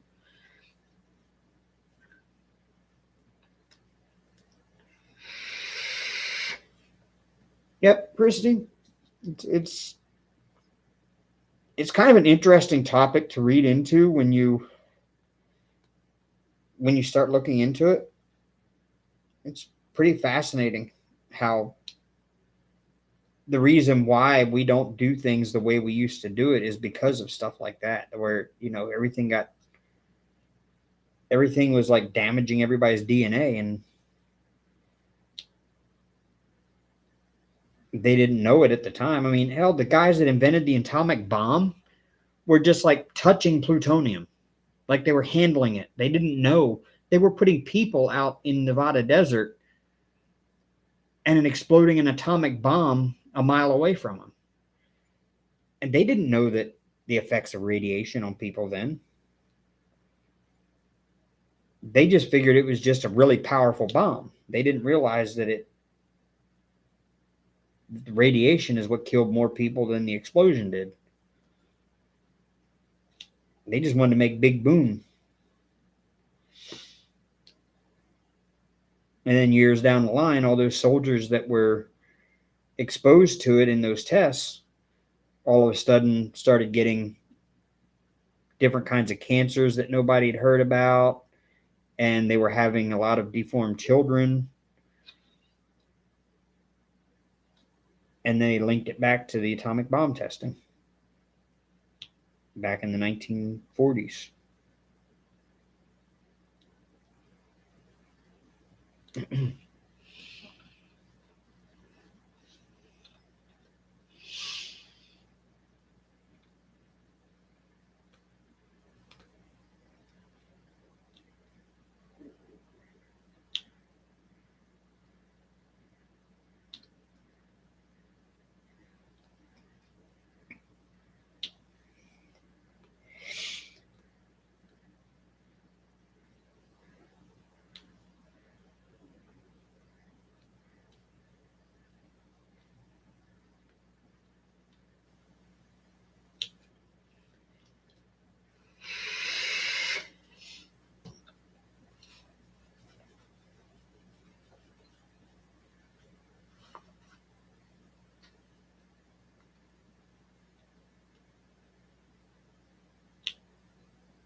Yep, the big boom did kill and mess people up. And then they said, you know what? That big boom wasn't big enough. We're going to make them even bigger. And then they created the hydrogen bomb.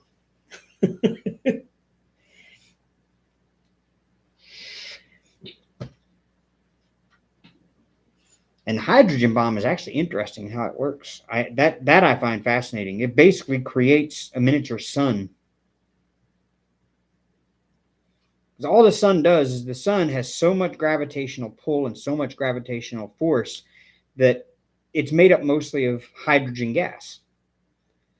And there's so much pressure at the center core of the sun that it presses the hydrogen molecules together so hard that they fuse together, and it makes helium. And that power of all of those hydrogen atoms being squished together and combined into helium puts out an amazing amount of radiation, light, and heat. And that's why a star is just a giant ball of burning gas.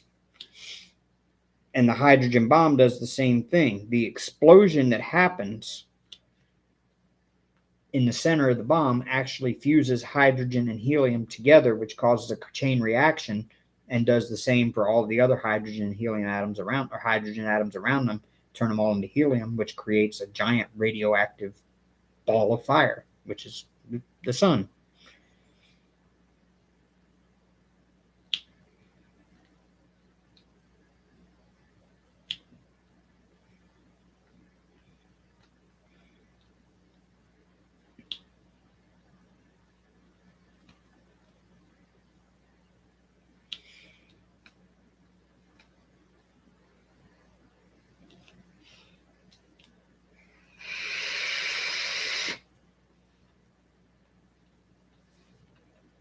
that's what I'm working on here, Christy. You can't tell? You can't tell? There's the front gate of the castle. There's a little Mickey head up on a pedestal right there. And here's the water at the bottom. There's a little reflection of the Mickey head on the pedestal. And there's the reflection of the gate in the water. Right now, this is all I've got done. This is a 40 centimeter section, 40 centimeters tall here and 50 centimeters wide here. I've still got the other 50 wide from here over that way. I've got another whole 50 centimeters that way that I have to do. There's Butthead. Hi.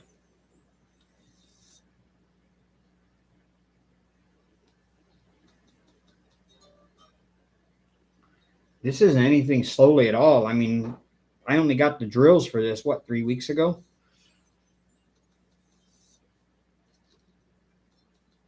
Hey, Hank.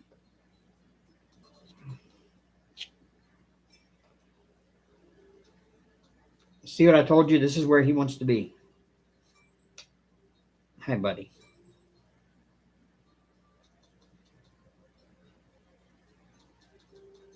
Did you just decide it was done being nap time and now it's come bother daddy time again?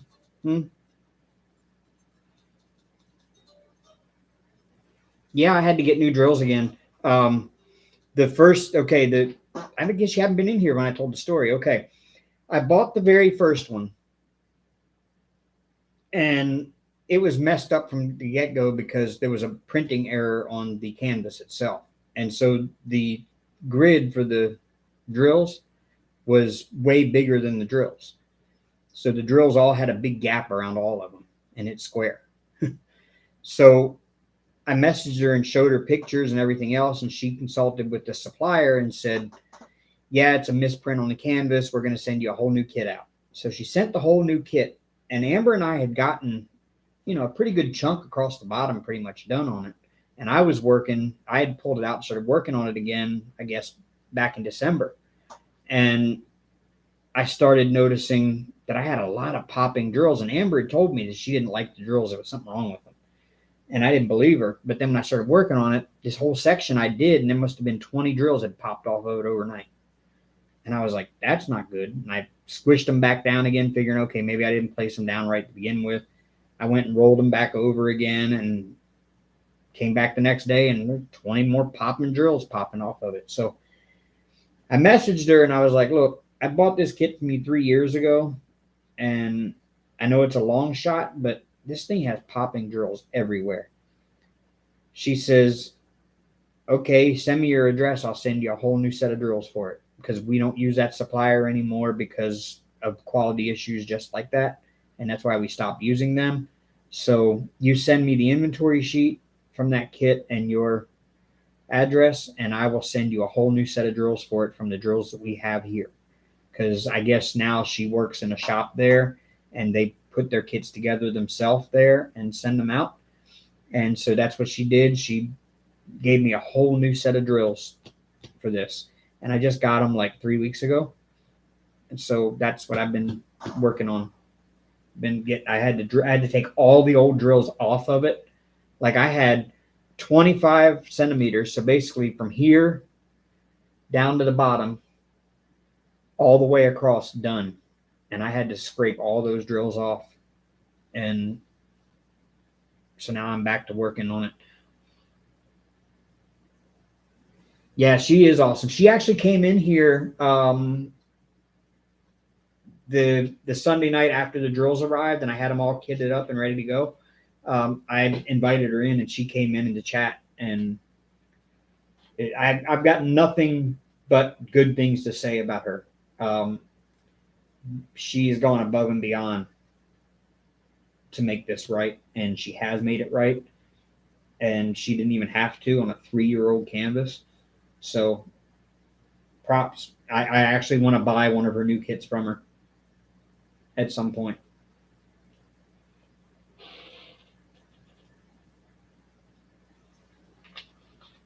Oh, I love the new drills. They're perfect. I mean, you can, because of the light pad being on, you can kind of see like up in here, you can see like, but that's normal square gapping. You're not going to do a square without seeing that in it somewhere. But when the light pad is off, you don't see that. See?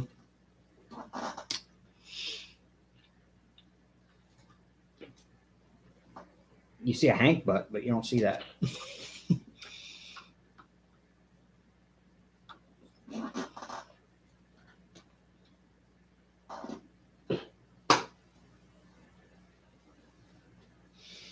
Yeah, it's starting to grow on me. At first, I was kind of concerned. I was like, I'm not sure I like how blurry the details are turning out down here in the reflections, because on the original image, they're not that blurry. And as big as this painting is, it should be way more detailed than this. But I did grab the original image and I put it into my Stitch Easy, and I made it in, I put in the same settings, for square diamond painting size and dimensions, the same dimensions and everything, and same amount of colors. And the resulting um, render of it looks just like this. And from a distance, when you're viewing it from farther away, it's just as detailed as it should be. It's just working on it up close, the details kind of blend together and make it kind of blurry looking. But when you back off from it and look at it, it's like, okay, wow. Like this Mickey head right here, if you back off and look at that from a distance, that Mickey head looks really good. But here it just looks like some little blobs of color.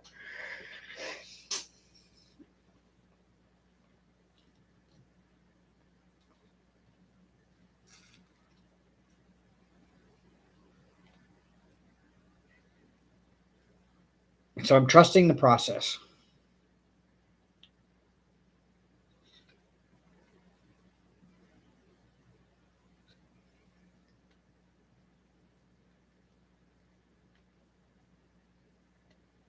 Because as I get more and more into the building, I can see it. When I'm up here working, I can see a lot more of it in here than I can in the water. Yeah, this one is definitely meant to, because it's so big, this one is definitely meant to be seen from across a room. It's not meant to be stood 7 inches above it looking down at it.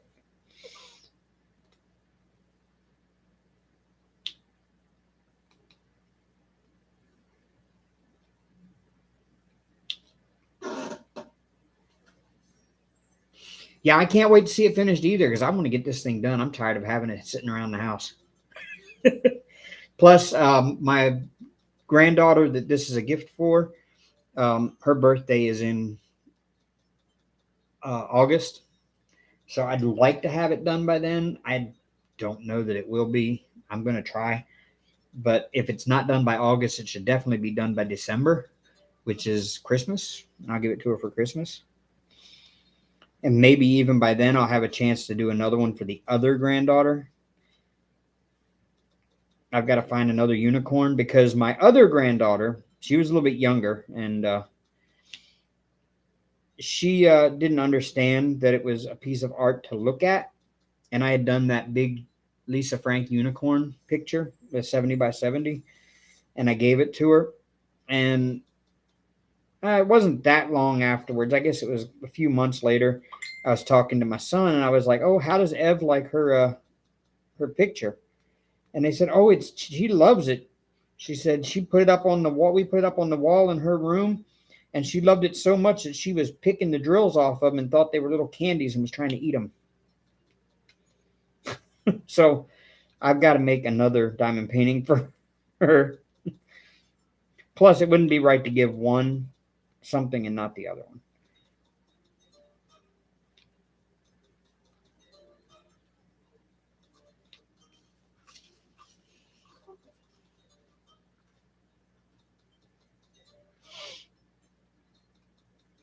So this here is my year-long project.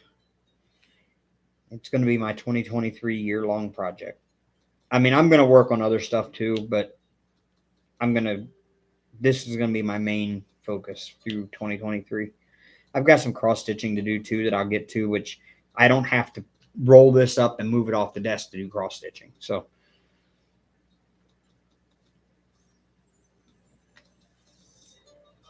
and I've got some other diamond painting projects that are smaller and won't take as long that I can take like a couple of weeks off of this one and work on them and get those done.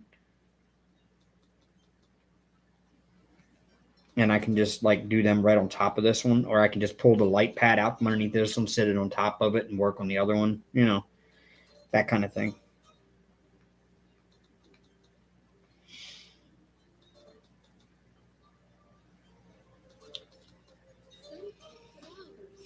Um, what date in August? It's either right before or right after mine. My birthday's the 17th, and I think she was born August 9th, 8th or 9th. I think it's right before mine. Yeah.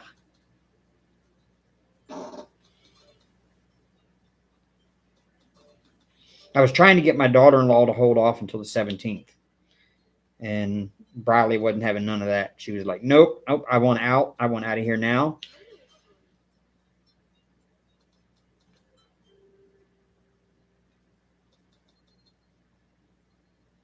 And she was slightly overdue when she had her. So,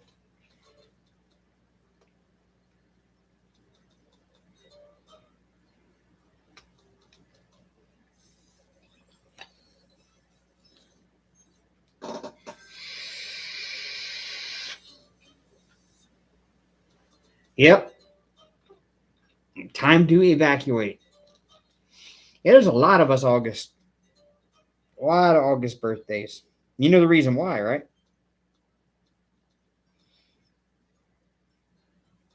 It's because our parents had nothing better to do on Christmas vacation.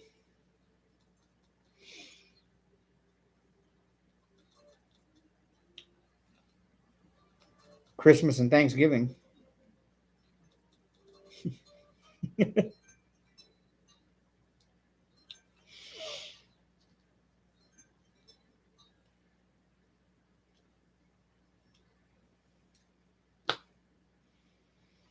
Time to redo my wax.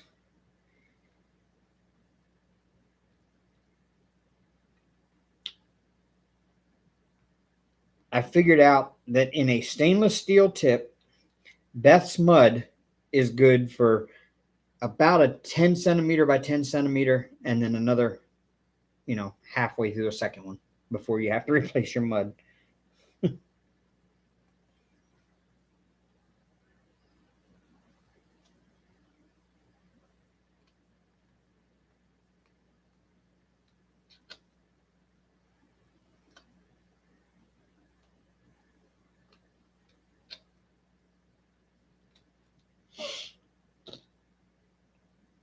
Time for a refresh.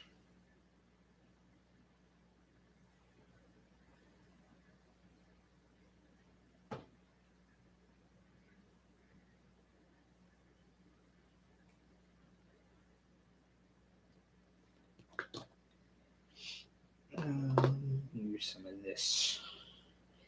I got two new scents from Beth. This one is honeysuckle. It's called Sweet Bee, and then this one is my Dave's lemon drops that Beth formulated and came up with and named for me. But I still have the Dave's lemon drops that Beth made for me way back in 2019 or 2020 when she first started her Etsy.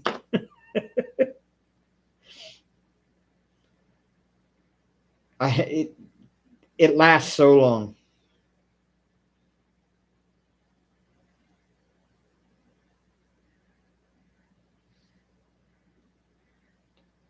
See,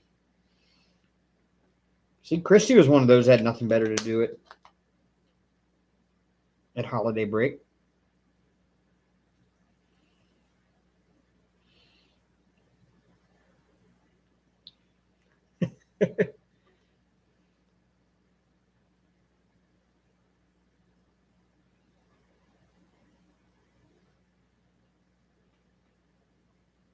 6 months later? Wow.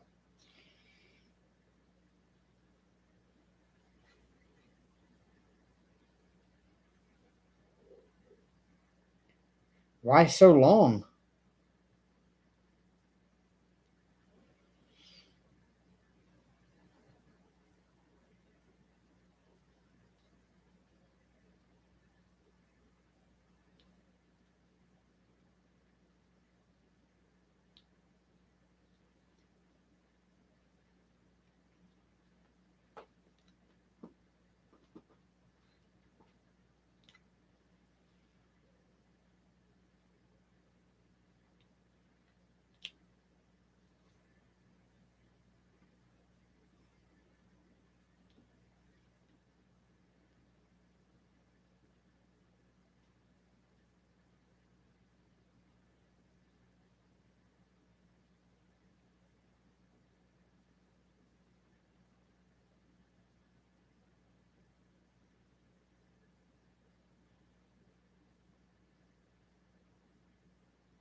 Oh, okay. Ice and snow. I guess that makes sense.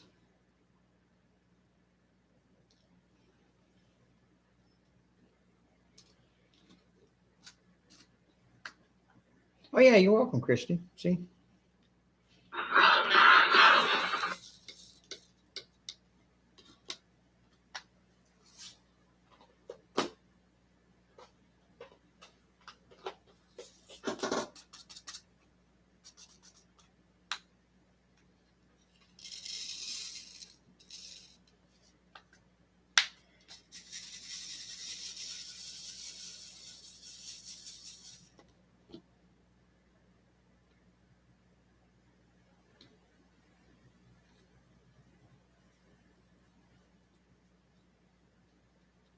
My wax picked up cat hair.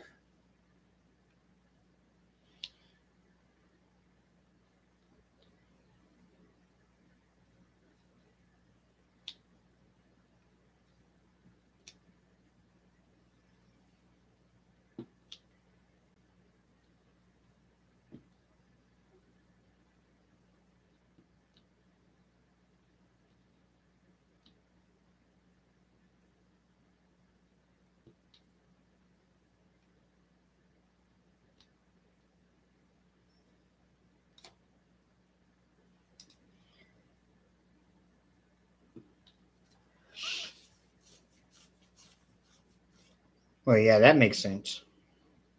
I didn't even stop to think about that because they do that in North Dakota too. When somebody passes away and it's the middle of winter, a lot of times they hold the bodies in cold storage until springtime and then they can bury them.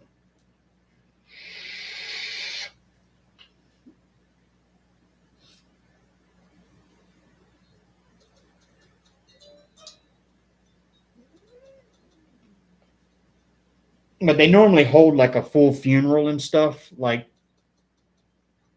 in a timely fashion, and then they just put the bodies back in storage until springtime.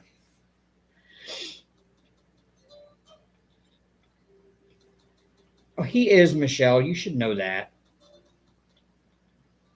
He's always going to be looking down on you.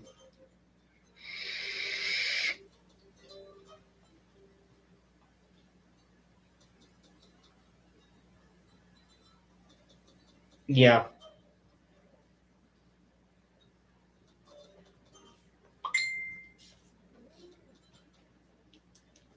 Getting lots of dings.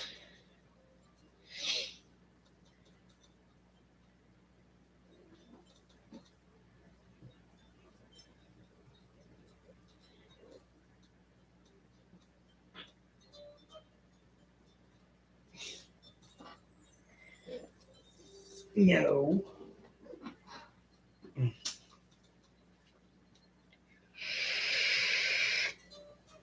Take your pill, Chrissy. Speaking of taking things, I need to take my my medicine here. Actually, before I do that, I need to go get something to drink with it. No.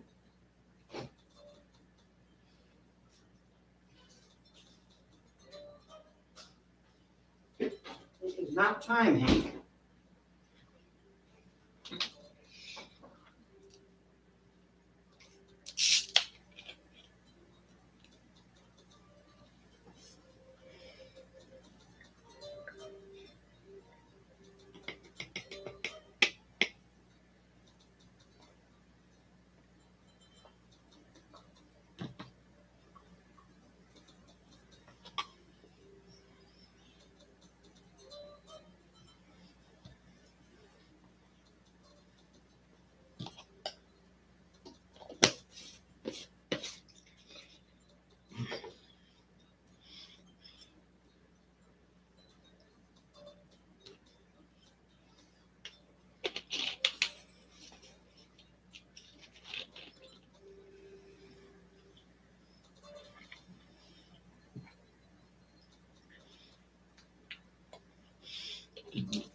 Yes, Michelle, it is a part of life, but it doesn't make it any easier. I understand.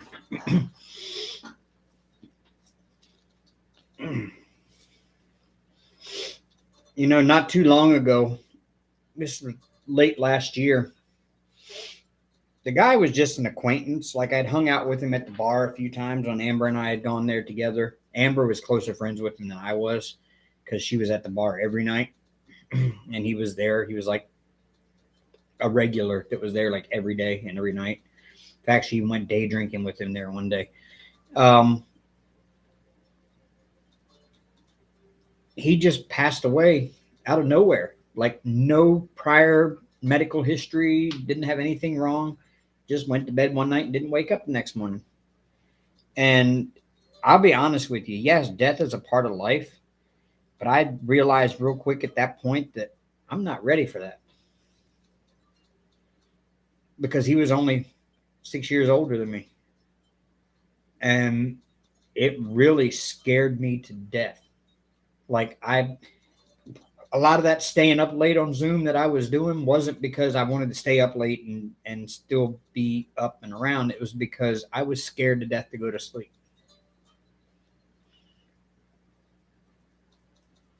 I was scared, that I wouldn't wake up. I don't want to go in my sleep alone in the house, just my cats. I want to be I don't want to be alone.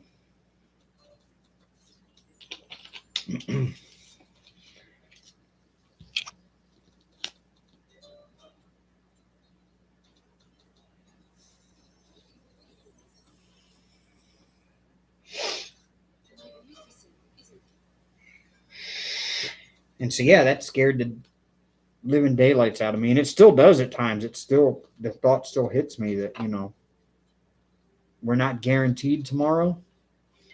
So live your life now. Live it as much as you can live. And that's a lot of the reason why I stay up so late now too, is because if you think about it, you have 24 hours in a day.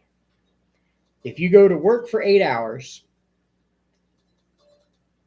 and you sleep for 8 hours at night, which is the typical person gets 8 hours of sleep a night and works 8 hours a day, that leaves you 8 hours to do whatever you want to do with. So if a third of your day is spent living and doing things you enjoy doing, and you do that all of your life, you've only lived a third of your life. And I refuse to only live a third of my life. So I'm that person that gets up in the morning and goes to work, comes home, and then I'm still up till 2, 3 o'clock in the morning before I go to bed to get up at 6 the next morning and do it all over again. Because I am taking back as much of that other 2/3 as I can.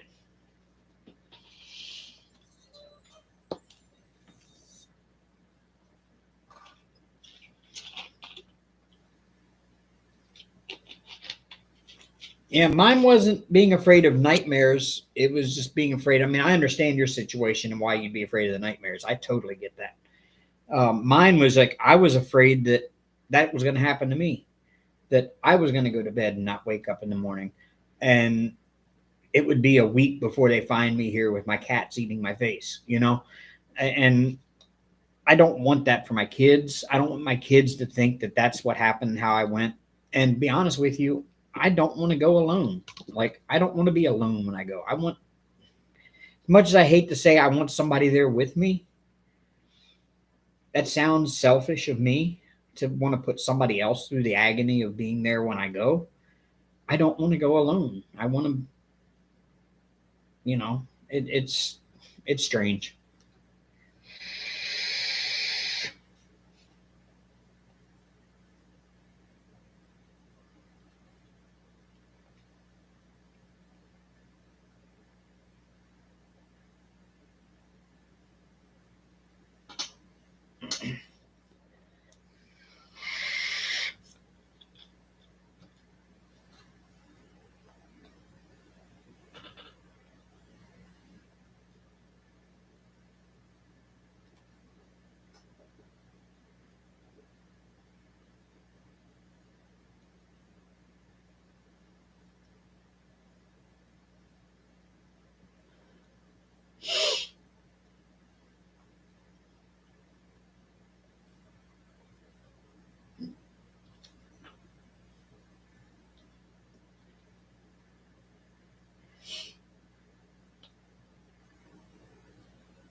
Hi, Hank.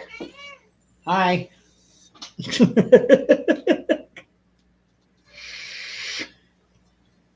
What do you want? What?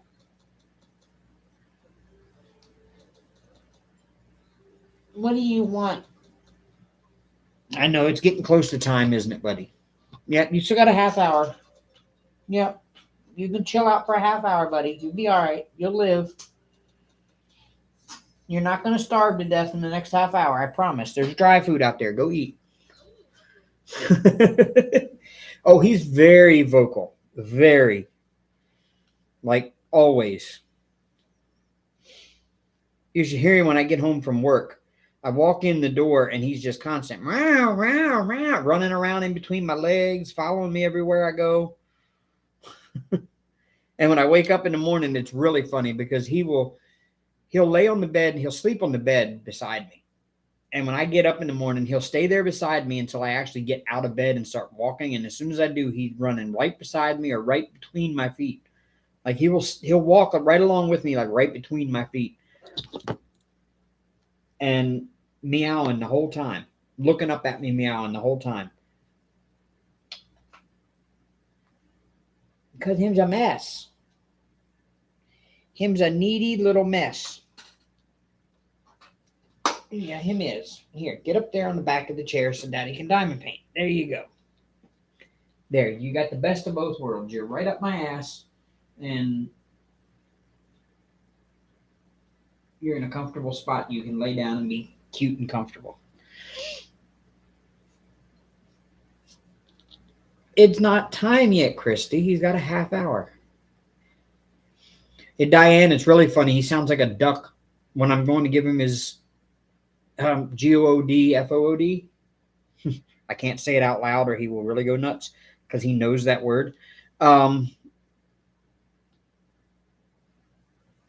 Before I give him that, when I'm going out to do it, he'll keep running around in circles around the dish or the area where I put it down at. Because I give him them little single serve cups that you just peel the lid off of and set it down, a little plastic cup. I give him those at night. And he will run around in circles the whole time I'm trying to get him out of the box and everything. And he sounds like a duck. He doesn't do a full meow. It just sounds like a quack. It's like, wah, wah, wah.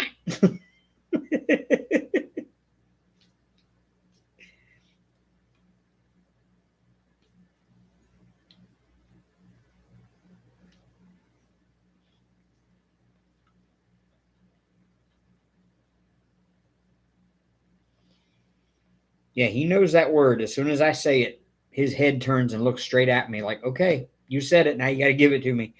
And I'm not going to leave you alone until you do. So I cannot say it out loud. That and the T word. In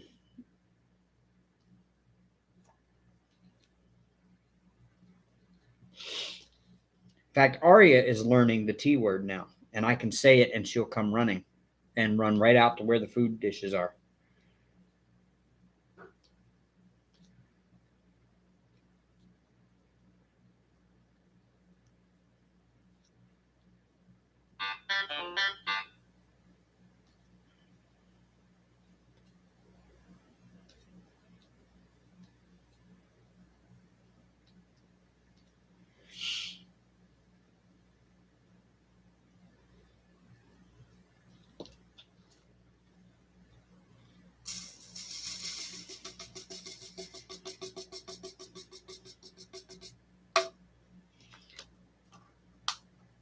Yes, he does. If I don't say it and then immediately go give it, he will stay right on me.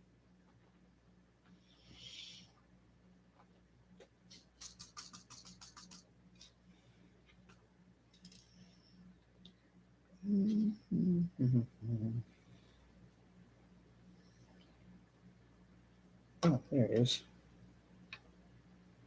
I think that's the only one of that color in here, and it just fell out of the thing on the.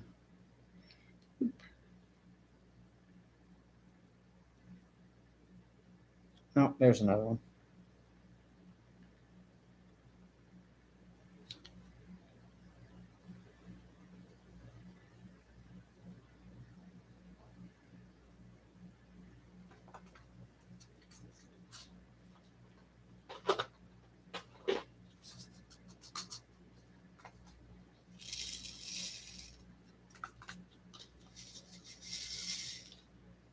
Probably dumped out way too many there.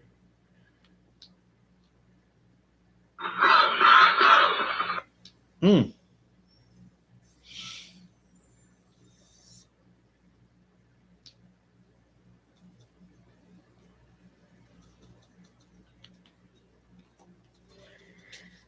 Oh, okay. It was good seeing you in here. Thanks for coming, Michelle. You'll see me next time. Every Sunday night. You know where I'll be. And I'll probably try to jump in Zoom sometime this week. I'll pop in and say hi for a little bit.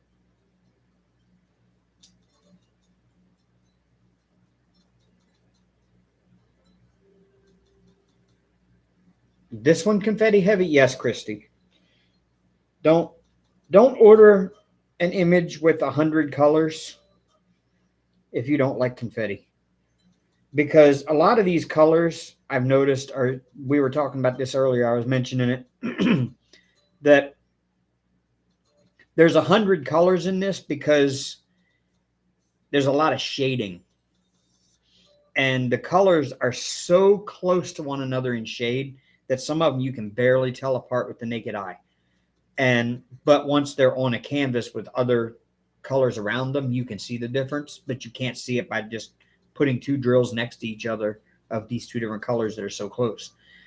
And it's the reason why is because it's done in shading. There's a lot of shading done here. And so there's a lot of confetti in that shading.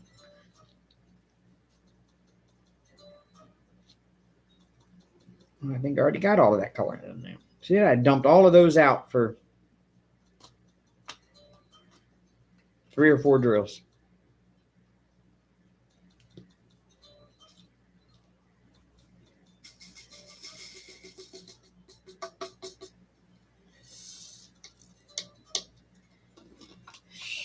And of course, while I was doing those, I found one of the previous color that I did that didn't just pop right out at me when I was doing it.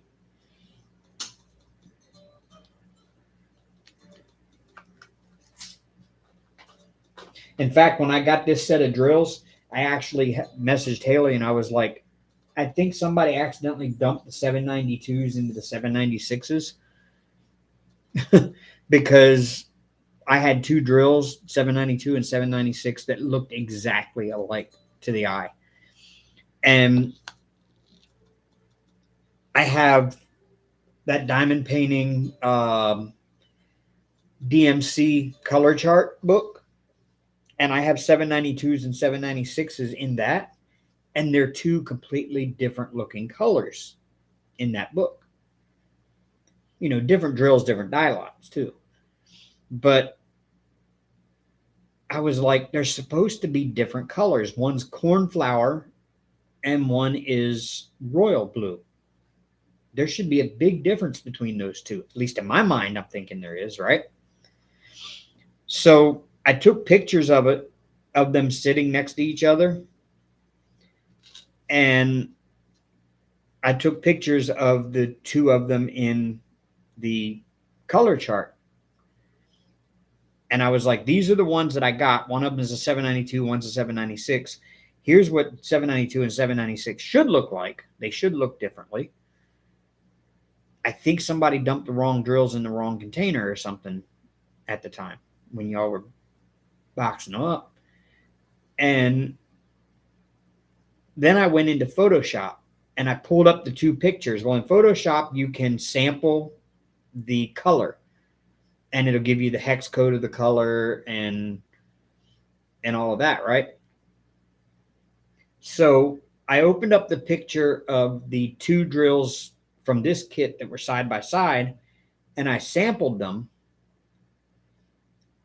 and they looked almost exactly. They were different hex code, but they looked exactly the same in Photoshop even. I mean, they were, like I said, different hex codes, so they were definitely different shades, but not that much of a difference that you could tell. Then I opened up the one that had the two different colored ones that looked like you could obviously see a difference in the color of blue. And I did the exact same thing. I sampled one of the 796s from that picture and the 792 from that picture. And guess what? They were also damn near the same color. I was like, how in the hell did they look so different? But the color sample from each one of them is the same, looks almost the same. And then when I started working on this one, I had a spot like down here somewhere where I had these two teal colored drills that were diagonal from each other. And the other two diagonals on either side of those two were 792 and 796. And I took a picture of that, and you could see the obvious difference between the 792 and the 796 when they were both placed side by side with two drills that were the same color as each other. You can tell the difference in shading between the two of them when they're stuck next to other drills, but you can't see it with the naked eye. It's so different. It's so weird. It was kind of like, the only way I can describe it is, remember that stupid dress meme years back where everybody was arguing over what color the dress was because some people saw it as black and blue and other people saw it as white and gold? That's what it's like. And that's why when you look at a diamond painting up close, you don't see all the detail that you would see by looking at it from across the room. Because across the room, your eyes actually are able to take in those minor color differences and see them as what they're supposed to be seen. But up close, it looks like, why do I have so many drills the same color or so close to each other here? And then you look at it across the room, it's totally different. That's why.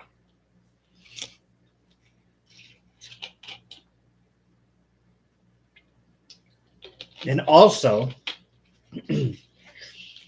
I could probably put both of those drills down on the table in front of 15 other guys, and they all would have told me the same thing. They're the same color.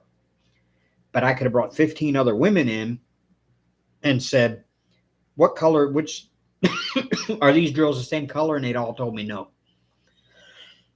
Women have more rods and cones in their retina, and so therefore are able to pick out more different shades of color than men are. It's the reason why women will stand at the paint counter in Home Depot looking at a whole card of white paint and trying to figure out which color white she wants. When a guy looks at it, he's like, just grab one, they're all white.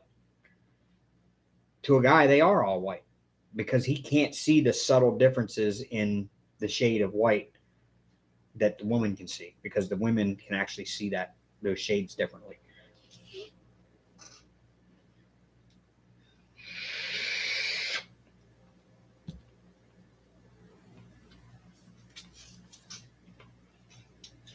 Yep.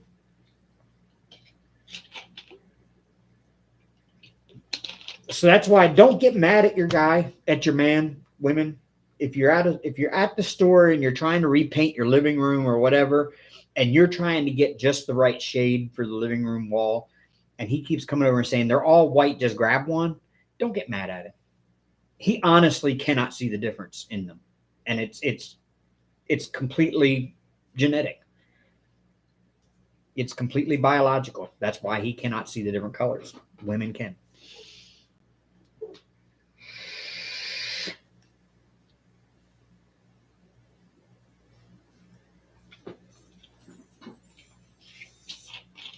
Yeah, just don't take him with you. That's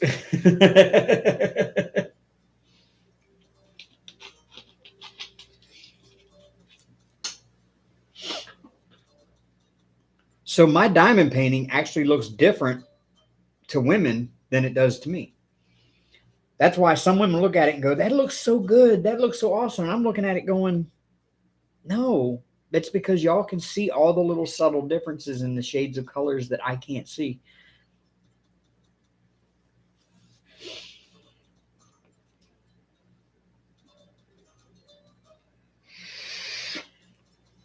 Don't ask, take another woman with you.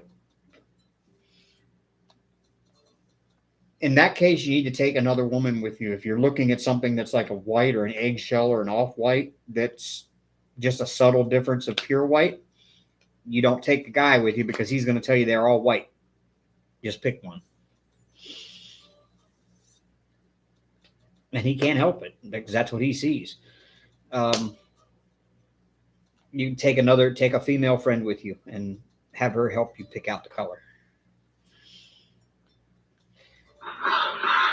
Well, even on top of that, like I've had other diamond paintings here, like when Amber and I were together. I've had other diamond paintings I hung up on the wall when I got done, and she says that looks so cool in that area right there with like the way the color goes like there to there, and I'm like, there is no difference there. And she'd be like, there is. There, it looks like a subtle little change there. I'm like, I can't see that. I really couldn't. It looked like all one solid color to me. So yeah, it's true. It's very true. I read that. I can't remember where I read that about women being able to see more variations of color than men can. My interesting thing is do all people see color the same way as everybody else? Like I look outside at the grass and I see that grass is green. Okay. Can I describe the color green? No, I can't describe the color green other than using the word green. Okay. But we all know that grass is supposed to be green.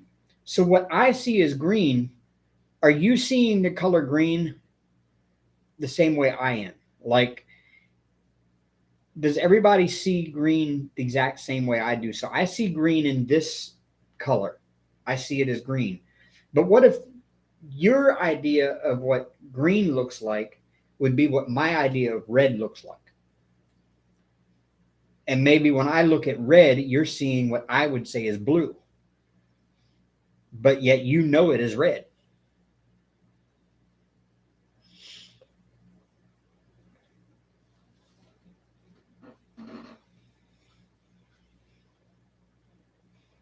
Oh, I know I'm a goofball.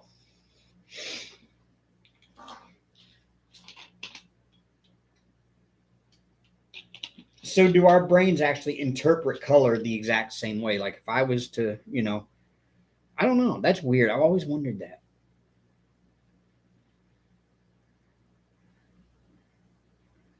Turquoise is teal. Actually, turquoise is more blue than it is green. Like if you go out to the desert or whatever and you pick up a piece of turquoise, it's actually more blue than it is green. But it also depends on the color of the lighting that you're viewing it at. If you're viewing it under 6500K, which is sunlight, it's going to appear more blue than it does green. It's kind of like a light shade of blue. Whereas, but that's to me. See, you may see it differently. Yes, of course, Christy. It's my claim to fame. I'm a damn goofball. You should know that by now.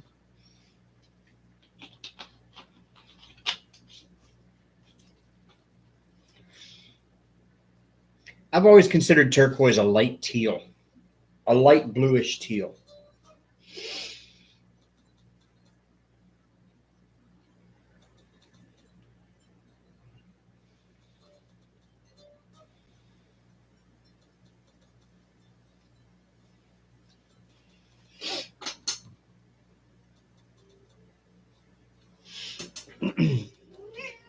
What, Hank?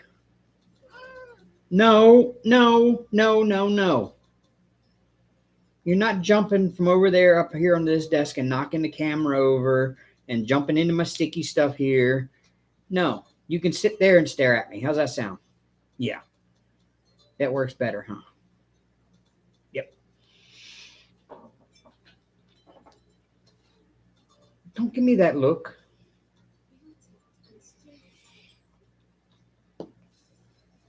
He is like staring. Oh, and then there he went. Right into the sticky stuff.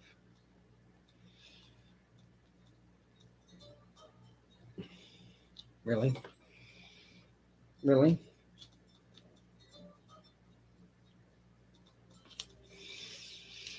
Oh, little turd.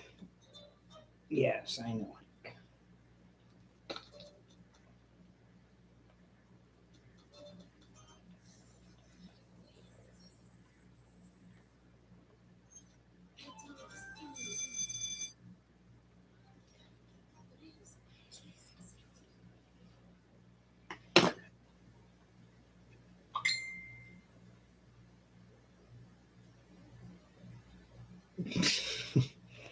He is. He is rotten.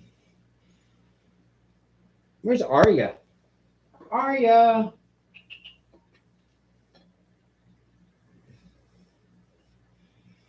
Hi, Hank.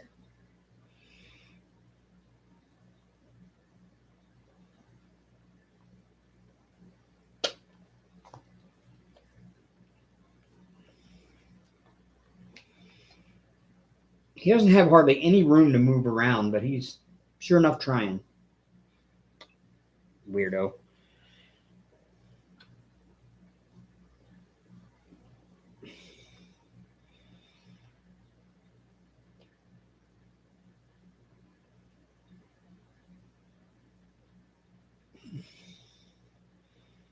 Yeah, just about. He's got about 10 minutes.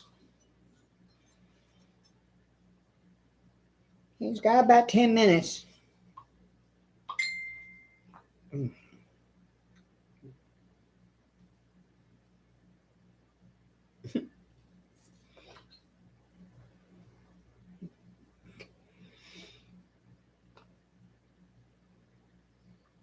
This is what he will do all day long if I let him. He will sit right here, just like this. Where's your sister? Find your sister.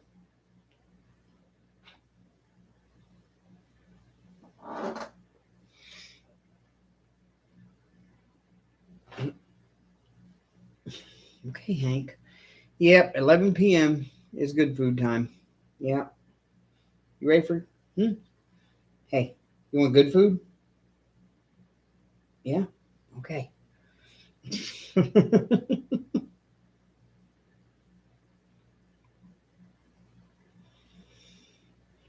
I remember when I got you. Yep. I remember when I got you, you didn't want nothing to do with me.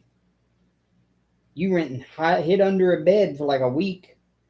Only came out to eat, and usually when I wasn't around. And then when you realized that the food kept getting put in the bowl, I had one of those like bowls that you screwed the little canister onto the top of it upside down, and as the food would, as you eat, it would pour more into the dish. And I came home from work, and he had dug in it like a litter box, and had dug all the food out of the damn dish and had it in a big pile on the floor. I had to stop using that dish because he would constantly do that. Every day I'd come home from work and there's a giant food pile on the floor because he done dug it all out of the dish.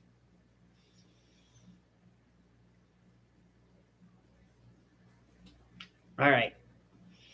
Okay, y'all. Hank is not going to let me continue. So it is 10:53, a few minutes early, but we're going to go get him his good food. Yeah, you heard that word, huh? So I will see you all again next Sunday. If my new trays come in before then, I will probably make a video immediately because I want to show these off. They are amazing trays, at least what I've seen of them. And I can't wait to get them and use them because, like I said, it will probably they will end up replacing my Archer's Arts tray, which I never thought I would find one that would replace this. So hopefully those will come in this week and y'all will get to see them. I'll make a video and then y'all will see me next Sunday night. Same time, same place.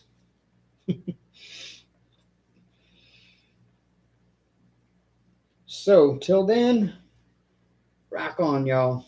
Roll Tide.